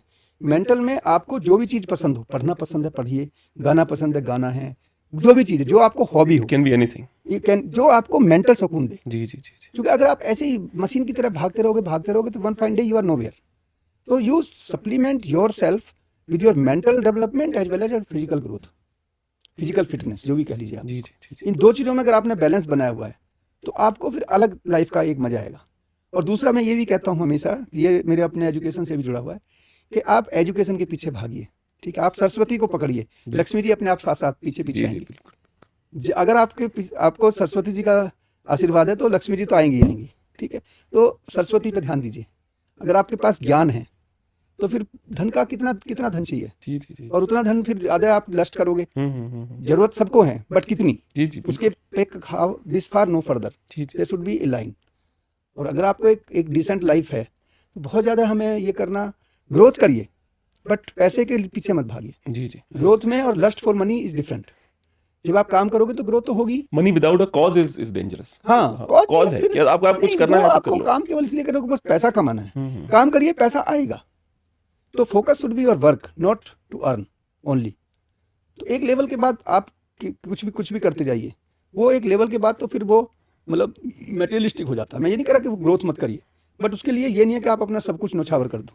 There has to be balance between yourself, your family and your profession और your entrepreneurship, whatever you are doing. So that balance is very important. Sir एक वो है कि जो अब थोड़ा सा चलते हैं कि आपका जो फोरेंसिक बैकग्राउंड है, तो ये जो आपका इंटरेस्ट है फोरेंसिक में, वो एकेडमिक्स जब आप पढ़ाई करें तभी से हो गया था, or you, while doing investigation, you took interest towards this I direction? Tell you this story जी, जी। एंड स्पेशली और भी लोग कहते हैं कि मेरे संपर्क में जो आ गया उन्हें बहुतों को मैंने एलएलबी करा दी। तो आई एम ए कंटेजिनियस क्रिएचर कि जो लॉ बहुत लोगों को मैंने, मेरे साथ जितने लड़के लड़कियां थे आईपीएस में भी, जैसे हम लोग, मैं सीबीआई में था और भी जगह था, तो आई प्रमोट दैम कि भाई आप एलएलबी करिए। बहुत लोगों ने कर ली। जनरली क्या होता है कि आपको परमिशन देने में दिक्कत करते हैं। तो मैं कई बार अपने, जैसे मेरे डीआईजी थे, मैं आईजी था यहाँ जब सीबीआई में, मेरी डीआईजी थी lady officer, very dynamic, to rather, उनका दोनों का मैं डायरेक्टर साहब के पास खुद लेकर फाइल गया, उनके सर इसको कर दीजिए, क्या प्रॉब्लम है। They are very meticulous officer, वो यहाँ सारा काम करेंगे, कोई दिक्कत नहीं है, हो जाएगा। तो मतलब I was promoting them so push कर करके। अदरवाइज क्या होता है, अरे क्या करोगे, क्या एलएलबी से रखा है। खैर, तो मैंने एलएलबी कैसे की, मेरा पढ़ने में, लॉ में, लॉजिक में मेरा, मैं शुरू से जब एलएलबी उसमें, सॉरी एलएलबी से मेरा कोई मतलब नहीं था। जब मैं आया तो मुझे, चूंकि साइंस का था, तो मुझे जो कोर्ट के केसेज आते थे तो मैं उसके जो पैरावाइज कमेंट है वो खुद बनवाता था। अच्छा। हाँ, तो उसमें मुझे बड़ा मजा आता था, मतलब सही से लिखना, ठीक से लिखने पे। चूंकि मैं रिसर्चर रहा तो मुझे लिखने का, आज तक मैंने जितनी थीसिस लिखी हैं सारे पेपर हैं, not even a single line anybody has written. My whole dissertation for 3 PhDs, for my LLM, for my MPhil, everything I wrote with my own handwriting. मतलब ऐसा नहीं है कि टाइप करना कि आप किसी और से लिखवा लो। क्योंकि मेरे साथ दिक्कत क्या है कि मुझे लिखने में किसी का पसंद नहीं आता। ऐसा नहीं है कि मैं कोई मतलब बोस्टिंग कर रहा हूँ, बट हर आदमी का अपना अलग स्टाइल है लिखने का। तो इसमें जो है, जब तक आप अपने आप खुद काम नहीं करोगे, तो जैसे अब तो मुझे ये कोर्ट के जो मैटर आते थे, तो एक बार मेरे डीजी साहब ने कहा, आई वाज SSP समवेयर और very young age time, may be 2002 or 3. अच्छा। So there was some government advocate. He appreciated somewhere in the meeting. I was posted in some district and DG was also attending that meeting in Lucknow. तो उनका शाम को मुझे phone आया, कह रहे भाई तुम्हारे तो जलवे हो रहे हैं। तो मैंने सोचा भाई डीजी जो है आपको जलवे बता रहे हैं। तो मैंने कहा सर क्या हो गया। कि वो कहीं गवर्नमेंट के कोई सीनियर एडवोकेट थे, वो कह रहे थे कि केवल एक जिले से जो है वो ठीक कमेंट आते हैं। क्या बात है। और तो तुम क्या करते हो भाई ऐसा जो तुम्हारा वहाँ ओपन। मैं खुद लिखवाता हूँ पैरावाइज कमेंट में खुद लिखवाता हूँ।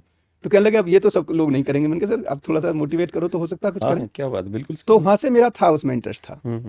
तो मैं ऐसे ही when I was about to be DIG, तो मेरा एक एडिशनल SP थे, तो उन्होंने मुझसे छुट्टी मांगी। तो उन्होंने कहा कि आप जो है, मुझे छुट्टी 1 महीने किया कुछ ऐसा। तो पुलिस में 1 महीने छुट्टी इज कंसिडर्ड वेरी लॉन्ग। तो मैंने कहा क्या करने जा रहे हो, ऐसा क्या काम हो गया। सर मुझे LLB का एग्जाम देना है। तो आई लाफ्ड एट हिम। मैंने कहा तुम्हें LLB के अलावा कुछ काम नहीं बचा क्या। क्योंकि उन दिनों में सोचता था LLB पहले जो बाद में आपको आप पुश करने लगे। तो सर नहीं सर LLB बड़ा ये है वो है। खैर उसने इसी बीच में एक प्रोफेसर थे, मनोज पांडे साहब हैं लखनऊ यूनिवर्सिटी में, उनको फ़ोन लगा दिया मोबाइल पे। उनसे मेरी बात करा दी कि सर हमारे ऐसे हैं, ये भी PhD करना चाह रहे हैं बिना मुझसे पूछे। तो खैर मेरी बात हुई उनसे, और मैंने अब वाली आपसे कोई कहेगा कि आप कर लो LLB तो आप मना तो करोगे नहीं। अच्छा चलो ठीक है देखेंगे। वो बात हो गई, हमने छुट्टी दे दी, वो चले गए अपना कर आए। अब मई या जून के महीने में, जून में शायद, एक दिन उन प्रोफेसर महोदय का फ़ोन आया कि सर वो फॉर्म निकल गए हैं और मैंने ले लिया है आपके लिए फॉर्म, कहाँ भिजवाना है। ऐसे मेरे जो है ये गले में पड़ा। अब हमने फॉर्म आ गया, फिर उन्होंने कहा कि सर मैं कल आके ले जाऊँगा। अब वो बाई फोर्स मुझे भर दिया मैंने। फिर वो उसका एक वैसा एक एंट्रेंस टेस्ट हुआ, आई लैंडेड। अब आप सुनिए, जब उसका हमारे यहाँ लखनऊ यूनिवर्सिटी में सेमेस्टर सिस्टम था, तो हम किताब ले आए और कभी पढ़ी नहीं खोल करके। जब एग्जाम देने का टाइम आया तो हमने वो, मैं सीतापुर में टिपिकल स्टूडेंट बन गए थे उस टाइम पे। तो हमने सोचा कि आज छुट्टी का दिन है और 2-3 दिन एग्जाम के बचे थे। तो जूरिस्प्रूडेंस का पहला पेपर था। हमने सोचा पढ़ेंगे, हम पढ़ने में तो ठीक थे, तो हमने लगा कि क्या है LLB सब कर लेते हैं। अब जब हमने खोल के उसका पन्ना पढ़ा पहला, तो आज यकीन मानिए 2-3 बार पढ़ा, मुझे एक भी सेंटेंस समझ में आया हो जो, तो मैं तो पसीने पसीने हो गया। मुझे तो लगा यार इसमें तो पास ही नहीं हो पाने के, वेरी डिफिकल्ट टू पास, कैसे लोग LLB कर लेते हैं। अब मैंने उनको ही, जो मेरे वो थे, by the time he was transferred out. अच्छा। जिन्होंने तो मैंने उनको फ़ोन किया, मैंने उनको जितना सुना सकता था सुनाया। तुमने कहा मुझे फंसा दिया, तुम तो जो है अब तुम जो फेल करा रहे हो। ये इस उम्र में जो फेल कराना और बचा था। तो मैंने कहा तुमने मेरे से अच्छा जो है करवा रहे हो और कुछ नहीं। तो नहीं सर आप चिंता मत करिए, ऐसा है वैसा। उन्होंने एक टीचर का नंबर दिया। खैर हमने, खैर वो जैसे तैसे मैं जानता हूँ। और मेरे घर में चूंकि हम कंबाइंड फैमिली रहते हैं, तो हमारे घर में सोने को जगह बहुत मुश्किल से मिल पाती है। मतलब कमरा तो खैर किसी के पास सवाल ही नहीं उठता। 3 कमरे हैं, सरकारी मकान रेलवे का, देखने में बहुत बड़ा है, पर कमरे 3 ही है। तो हमें गैराज में जगह मिली। गैराज में गाड़ी तो बाहर खड़ी होती थी, तो गैराज थोड़ा सा फंक्शनल थी, तो मैं उसमें पढ़ता था। छुट्टी ली हमने, बड़ी ठंड पड़ती थी, वो दिसंबर के महीने में एग्जाम हुए। मैंने किसी तरीके से वो परीक्षा पास की, कद दे दी। फिर उन टीचर के भी संपर्क में गए। जैसे ही परीक्षा वो खत्म हुई, 9 पेपर होते थे एक सेमेस्टर में, बहुत लंबी परीक्षा। जिस दिन परीक्षा खत्म हुई उसकी, उस दिन मैंने उन गुरुजी को पकड़ा, उस दिन हम किताब लेके आए। अच्छा। अगले सेमेस्टर की, और उसी दिन से मैंने काम चालू कर दिया। क्या बात है। अब एक और मोटिवेशन हुआ कि जब इसका 2 सेमेस्टर हो गए तो एक दिन हमें घर पे चिट्ठी मिली कि आपको जो है उसका क्या था, गवर्नर का कुछ मेडल मिला कुछ उसमें जी जी जी LLB के लिए। तो हमने कहा कि यार अभी तो 2 ही सेमेस्टर में ये मेडल कहाँ से मिल गया अभी कुछ इसका। तो हमने पता किया तो उन्होंने कहा कि आपके जो है दोनों सेमेस्टर में पूरी यूनिवर्सिटी में सबसे ज्यादा नंबर। क्या बात है सर, क्या तो मैं तो आई वाज थ्रिल्ड, हालांकि मैं पढ़ने में पहले भी टॉपर रहता हाँ, था, हाँ, नहीं, लेकिन नहीं। अब यहाँ तो हाँ, कोई हाँ, ऑब्जेक्टिव ही नहीं हाँ, था कि भाई यहाँ इतनी बड़ी यूनिवर्सिटी जो है। आप अपने स्टैंडर्ड सोचते थे उस स्टैंडर्ड हाँ। से आपको नहीं लग रहा था कराए, पर हाँ, अदरवाइज आप हमने बहुत तो अच्छा कर सोचा रहे भी हैं। नहीं हाँ, हाँ, था, आई नेवर थॉट फॉर। अब तो हमें, अब now I will not look back. तो खैर फिर हमने पूरी मेहनत की and I was the gold medallist that. फिर हम UN में चले गए, हमने LLM किया, वहाँ I was the gold medallist.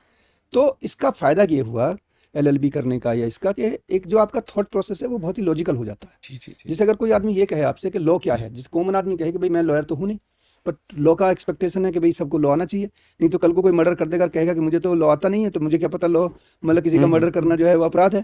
तो इसलिए लॉ की एक्सपेक्टेशन प्रिजम्पशन क्या है कि वेदर यू नो और डोंट नो और एजुकेटेड और not, but you must know the law. तो अब बात आती है कि लॉ क्या है। तो लॉ के 3 कैरेक्टरिस्टिक हैं जो सिंपल है, just, reasonable and fair, JRF। अच्छा इसे इन 3 शब्दों को याद रखो तो आपको लॉ समझने में कोई दिक्कत नहीं है। जस्ट का मतलब कोई भी ऐसा काम करोगे जिससे जस्टिस होगा तो वो लॉफुल होगा। कोई भी काम कहीं दुनिया में चले जाइए, अगर उससे इनजस्टिस होता है तो वो लॉफुल नहीं हो सकता। पहला हुआ जस्टिस। दूसरा रीजनेबल। रीजनेबल का मतलब क्या है कि लॉजिकल, तार्किक, जी जी ठीक है। रीजनेबल, ठीक है, जिसके अंदर कोई सार्थकता हो, जिसे हम कहते हैं ना कि ये बड़ा ठीक बात करता है, बड़ी लॉजिक बात करता है। लॉजिक क्या है? रीजनेबिलिटी है। बकवास क्या है? इलॉजिकल चीज है। तो अगर आप अच्छा आदमी बनना चाहते हो जिसको लोग सुने, तो आपको क्या करना चाहिए? लॉजिकल बात करनी चाहिए। बिल्कुल इलॉजिकल बात करोगे कोई नहीं सुनेगा। तो दूसरा हुआ रीजनेबल। और तीसरा ट्रांसपेरेंसी, फेयरनेस, F। तो जो भी काम आप करो उसमें पारदर्शिता होनी चाहिए, जिसे कहते हैं ना आईने की तरह साफ। बिल्कुल justice should not be done, it should be seen also.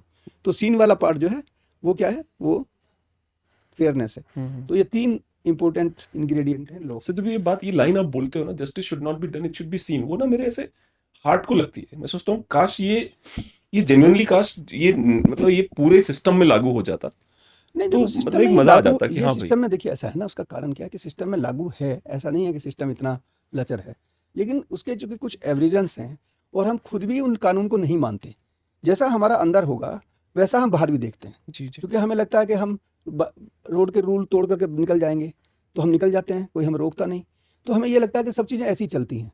तो हमें कहीं ना कहीं अगर हम अपने से खुद ही देखना शुरू करें, हमारे अंदर बहुत सारी चीज़ें हम वो परसीव करते हैं दूसरे के बारे में जैसा हम खुद करते हैं। अगर मान लिया मैं कोई चीज़ को गलत करता हूँ तो मैं ये उम्मीद करूंगा कि ये भी ऐसी करते होंगे। जैसे एक सिंपल सा स्टेप है, गाड़ी के अंदर से कूड़ा बाहर फेंकना। हाँ, हाँ, तो ये हर आदमी सबको कर रहा है ना। जो फेंक रहा है उसको लगता है सब करते हैं, हम सब ये क्यों करते नहीं हैं, हम भी करूँ? ऐसे कर रहे हैं, लेकिन दूसरे के जब फेंकेगा तो लगेगा ये गलत कर रहा है। हाँ हाँ हाँ हाँ तो हमें अपने अगर कंडक्ट को ये ठीक करना हो, जब तक हम अपने अंदर नहीं देखेंगे तो हमें जो ये लगता है ना कि सिस्टम में इनजस्टिस है, हम भी तो वही काम कर रहे हैं ना दूसरे के साथ। पर जब हम करते हैं तो हमारा अधिकार है, जब दूसरा कर रहा है तो वो हमारा राइट का वायलेशन कर रहा है।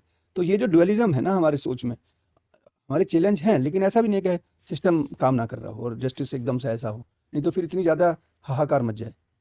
अमेरिका का एक्सपीरियंस कैसा रहा, वो जो ट्रैवल था आपका पूरा यूएस में? एक तो ब्राइट उसका Fulbright full fellow। Bright fellowship मिली आपको, फिर आप वहाँ गए, फिर आप अलग अलग स्टेट में घूमे, वहाँ पे सीखा आपने।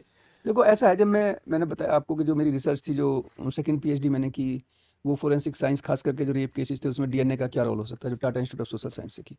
तो उसमें जब मैं DNA में, चूंकि मेरा रुझान था, जैसे मैंने बताया पहला केस हम लोगों ने किया था 1998 में, just imagine, so much old. बिल्कुल तो उसमें मेरा रुझान था। तो जब मैं उसको कर रहा था, पढ़ाई कर रहा था उसकी, तो बार बार ये चीज़ आती थी कि चूंकि 2 बड़े इंपॉर्टेंट पार्ट है, अक्सर हम सोसाइटी में देखते भी हैं।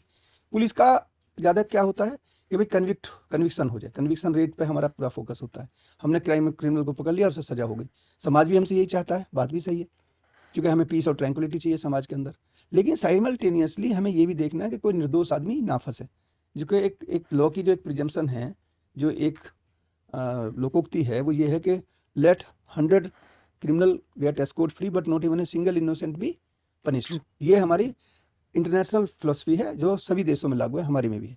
लेकिन हकीकत में ऐसा नहीं होता है। हम कई बार गलत लोगों को फंसा देते हैं अपनी पर्सनल वेंडिटा की वजह से। हमारी कई बार उससे किसी से कोई ईर्ष्या है, द्वेष है, कोई शत्रुता है, बहुत सारे कारण है। और भी कई बार हॉस्टिलिटी, डर की वजह से हो एक बार जाती तो है, इग्नोरेंस की वजह से लोग इग्नोरेंस पड़े भी हो हैं, सकता है। ignorance यस, की वजह से देयर आर पड़े हैं। Multiple factors. तो इनोसेंट लोग जो हैं वो जेल के अंदर हैं। जैसे अभी हम लोग बात कर रहे थे कि जेल में बहुत सारे लोग ऐसे हैं जो गरीब हैं, जिनके पास रिसोर्स नहीं है, और वो दोषी या निर्दोष हैं वो एक अलग बात है, but they are languishing in jail since long, बहुत लंबे लंबे समय से वो लोग हैं। तो ये चीज़ जब मैं पढ़ाई कर रहा था डीएनए के बारे में, तो मुझे इनोसेंस प्रोजेक्ट के बारे में पता चला कि अमेरिका में एक इनोसेंस प्रोजेक्ट 1992 में लागू हुआ, और जब ये डीएनए आया 1986 में कोर्ट रूम में, खास करके क्रिमिनल साइड में, तो उस टाइम से इसका रोल ह्यूमन आइडेंटिफिकेशन के लिए बहुत महत्वपूर्ण हो गया।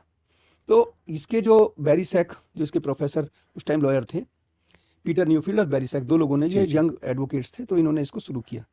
तो उनकी बहुत सारी राइटिंग मुझे पढ़ने को मिली, और चूंकि मैं पुलिस में था तो मुझे ये कहीं ना कहीं एहसास होता था कि हाँ ये बात सही है कि बहुत आप सारे डेडली लोग- कॉम्बिनेशन थे, मतलब आप पुलिस वाला जिसने ग्राउंड पे इन्वेस्टिगेशन करा हुआ है, पूरा उसका एग्जैक्टली एक्सपोजर है उसका, और वो अब फोरेंसिक में घुस गया, तो हाँ, उसको फील्ड में हाँ, देखा मैंने जी, उसको। जी, जी, जी। तो मुझे ये एहसास था, मुझे ये पता नहीं कितना क्वांटम होगा, आज तक चूंकि स्टडी नहीं हुई है तो क्वांटम तो हम नहीं कह सकते, बट ये बात जरूर है, कोई आदमी ये, और भारत की बात नहीं है ये, कहीं भी कोई कंट्री ये नहीं कह सकता कि हमारे यहाँ रॉन्गफुल कन्विक्शन की प्रॉब्लम नहीं है, जी, जी, जी, जी, एक्सटेंट वेरी कर सकता है। तो वो चीज़ मुझे बड़ी इंपॉर्टेंट लगती थी। जी सर। ठीक है, तो मैंने उनसे संपर्क किया। इसी बीच में जब मैं सीबीआई में था तो मुझे ये फुलब्राइट में, मुझे हाईएस्ट में इंडिया का पहला ऐसा लॉ का वो बना स्कॉलर जिसे हाईएस्ट जो इसका सेगमेंट है फ्लैक्स, वो मिला। उसके मिलने की भी कहानी है। कहानी ये थी कि मैं सीबीआई में था, तो 1 साल वाला सेगमेंट था जो वहाँ मास्टर्स के लिए जाते हैं लोग जनरली। हेम्फ्री जो है वो मास्टर्स टाइप का है, 10 महीने का कोर्स है। तो मुझे लगा कि यार मैं 2-2 पीएचडी कर चुका, तो अब मैं मास्टर करने के लिए तो जाने का कोई मतलब नहीं है। फिर दूसरा 10 महीने के लिए मुझे कोई एक साथ भेजेगा नहीं। तो ये फ्लैक्स अवार्ड में 8 महीने का था, 2 बार जाना। तो मुझे लगा 4 महीने के लिए तो फिर भी डायरेक्टर साहब से कहेंगे तो रिक्वेस्ट करने से शायद छुट्टी मिल जाए। तो मैंने उसमें रिस्क लिया, लेकिन उसमें उससे पहले लॉ में किसी का हुआ नहीं था, तो मैंने उसमें रिस्क लिया। खैर वो लकीली मेरा ये इनोसेंस प्रोजेक्ट पे मैंने किया एंड आई गॉट सिलेक्टेड। तो I became the first Indian to get flex award in legal studies, और मैं फिर कॉर्नेल में ने मुझे होस्ट किया। तो मुझे वहाँ तो इस बीच में मेरा बैरीसैक से काफ़ी अच्छा कॉन्टैक्ट हो गया थ्रू मेल। अच्छा, तो व्हेन आई टोल्ड हिम कि मैं आना चाहता हूँ ये, तो वो चूँकि मैं पुलिस वाला था और मेरा इंक्लिनेशन उसने देखा होगा, is very upright of person, very, I have high regard for him. तो उन्होंने मुझे काफ़ी प्रमोट किया। फिर मैं वहाँ गया कॉर्नेल में, तो उन्होंने मुझे जितने भी उसके बहुत बड़े बड़े जो स्टाल वार्ड थे उस फील्ड के, तो he was main person to introduce me to the different people. नहीं तो नॉर्मली क्या है कि वैसे भी मुझे फुल ब्राइट में तो मुझे एक यूनिवर्सिटी में जाना था, मैं अपना काम करके मैं सीधा चला था। बट मुझे लगा कि मुझे स्कॉलरशिप मिल रही है, घर से मुझे कुछ खर्च नहीं करना है, तो आई हैव अपॉर्चुनिटी। फिर मेरे कॉन्टैक्ट अच्छे खासे हो गए थे वहाँ, तो मैंने एक्सटेंसिवली ट्रैवल किया। मैं वहाँ हाई कोर्ट के, सुप्रीम कोर्ट के जजेस से मिला, बहुत सारे ट्रायल देखे, जूरी के ट्रायल देखे।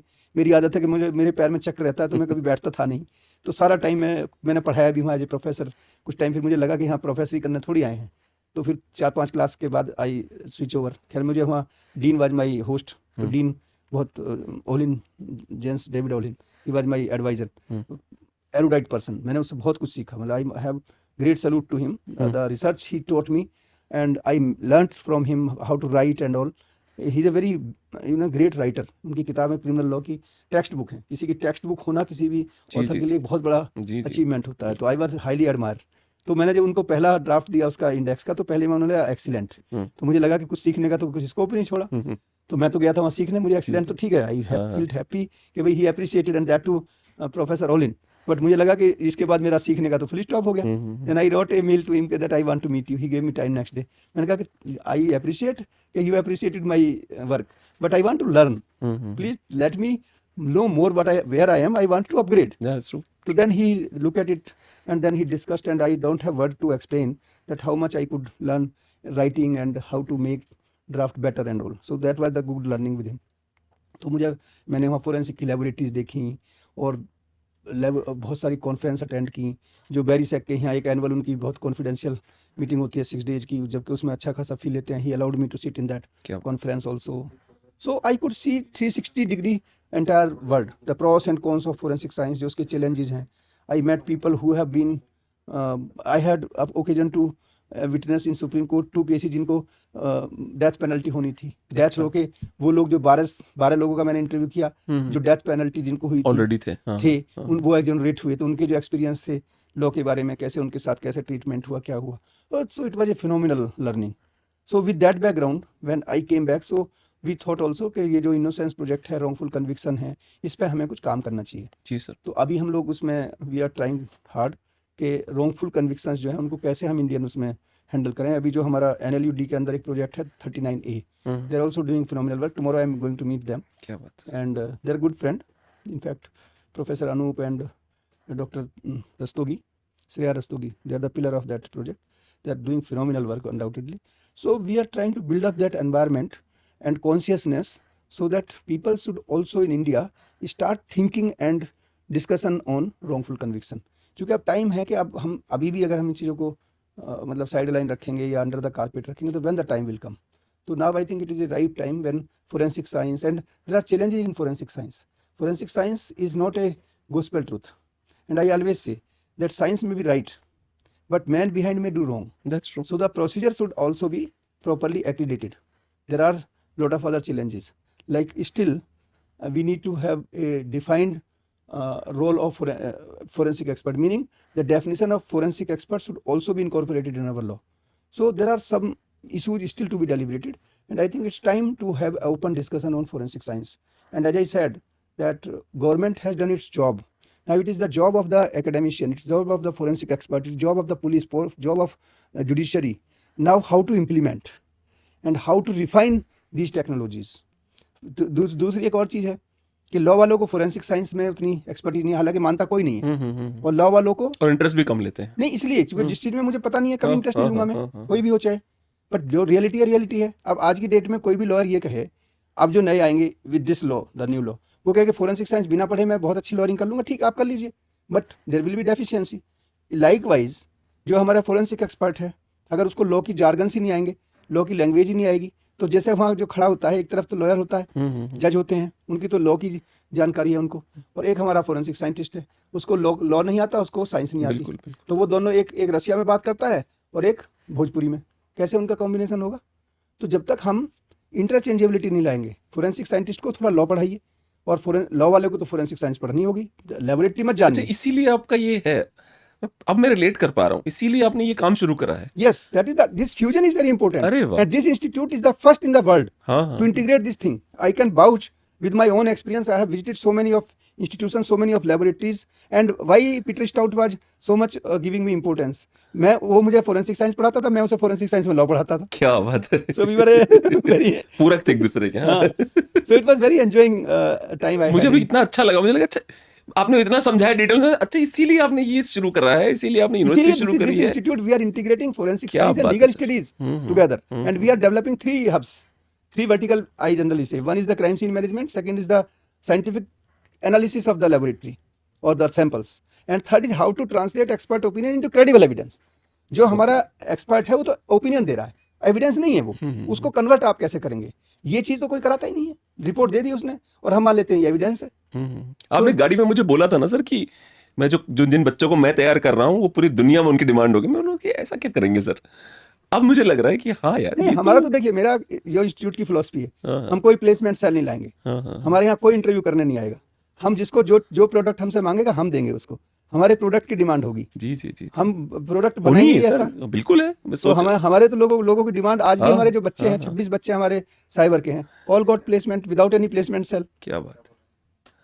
तो हम तो बिल्कुल प्रोडक्ट ऐसा देंगे कि कोई मैच ही नहीं करेगा उसको. और जी. We have no competition. हाँ. सर प्रोजेक्ट इनोसेंस में मैं भी जुड़ना चाहूंगा आपसे, मैंने आपको इसीलिए मैंने कई बार कांटेक्ट किया है. I will be very happy, and not only we but I urge people from different fields, advocates, judges, public spirited people, maybe individuals, maybe some NGOs and media, all should shake the hands and just to fight with this issue, especially the wrongful conviction and innocence claim. I think we are developing. Our government is thinking very ahead of time, and a lot of new initiative have been started. I think let us start this innocence project in Indian culture. We should customize for our purpose. We should not adopt something or borrowed exactly, but we should customize and also train our manpower and bring awareness among the people. I am trying to bring awareness. Until unless people are aware, forensic science is not a very difficult thing to do. It is a common sense thing, but people should know that this is my right, and scientific investigation is right of the society to do. It is not police or anybody giving any grace. Now it is law which is making it compulsory. So let us join hand and propel to bring the scientific temper in our criminal justice system. मैं एक film याद है मुझे, आरुषि तलवार पे बनी थी, तो उसमें इरफान खान भी है. तो पुलिस वाले को बोलते हैं कि ये देखा तुमने, ये क्या है? हाथ के ब्लड में सना हुआ पंजे का निशान था जो धुल गया था. हाँ, दीवार पे था. अनिरुद्ध सैन की एक बुक भी है उसकी, आप उसे पढ़िए जरूर. अच्छा. अनिरुद्ध सैन की एक बुक है आरुषि के नाम से. अच्छा. उस पर ऐसा खून का वो अध्याय भी पढ़ेंगे. तो सरकास्टिकली इरफान खान पुलिस वाले दरोगा को देखते बोले, धराओ अगली बार ऐसा खून से सना हुआ धब्बा होता है ना, वो एविडेंस होता है। तो इतना फनी था वो। नहीं वो because you see the problem is the क्योंकि सीबीआई वाला था ना वो, उसने बोला क्या है ये। It is ignorance. हाँ हाँ हाँ। तो ऐसा तो खैर इतना तो खैर कोई भी नहीं होगा, वो थोड़ा ड्रामेटाइजेशन मूवी में होगा, जी जी जी बट कहीं ना कहीं तो there are lack of professionalism in our system जी at every stage. I am not blaming anybody, but I think our training and capacity building needs to be relook. जी जी जी जी, बिल्कुल शुरू से ही प्रॉब्लम शुरू हो जाती है। सर एक तो जैसे प्रोजेक्ट इनोसेंस मैंने एक पूछा भी था आपसे सवाल पहले भी, तो मुझे एक बात बताइए कि अपने यहाँ पे तो रॉन्गफुल कन्विक्शन के केसेस बहुत ज्यादा हैं, क्योंकि अपने यहाँ पे वो नहीं है कि अपने डेथ पेनल्टी तो बहुत ही रेयर होता है, डेथ पेनल्टी मिलती है और most of the time it's get converted into life imprisonment. Sometimes I don't agree with those decisions. For example once there was this Oscar हाँ वो जो वाइल्ड वाज कोटेड, एक 4 साल की मध्य प्रदेश की लड़की का जो रेप हुआ था, उसमें ऑस्कर वाइल्ड को कोट करके कहा गया कि हर क्रिमिनल का भी फ्यूचर होता है। तो मैं डिसएग्री करता हूँ इस तरह के निर्णयों से, जहाँ पे वो लड़की का भी तो फ्यूचर था, 4 साल बिटिया जो मर गई, तो वो मुझे थोड़ा एक्चुअली जो डेथ पेनल्टी का जो हमारा कंसेप्ट है that is called doctrine of rarest of rare. अब रेयरेस्ट ऑफ रेयर के बारे में बहुत सारे पैरामीटर्स सुप्रीम कोर्ट ने इन डिफरेंट जजमेंट्स दिए हैं, लेकिन उसका कोई बहुत ऐसा कॉन्क्रीट वो नहीं है।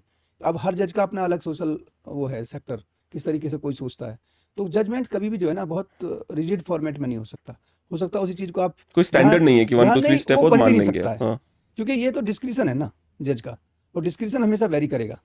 तो इसमें बहुत ज़्यादा ये कहना कि वो हो सकता है यू में एग्री आई में नॉट एग्री और वैसे वर्सा।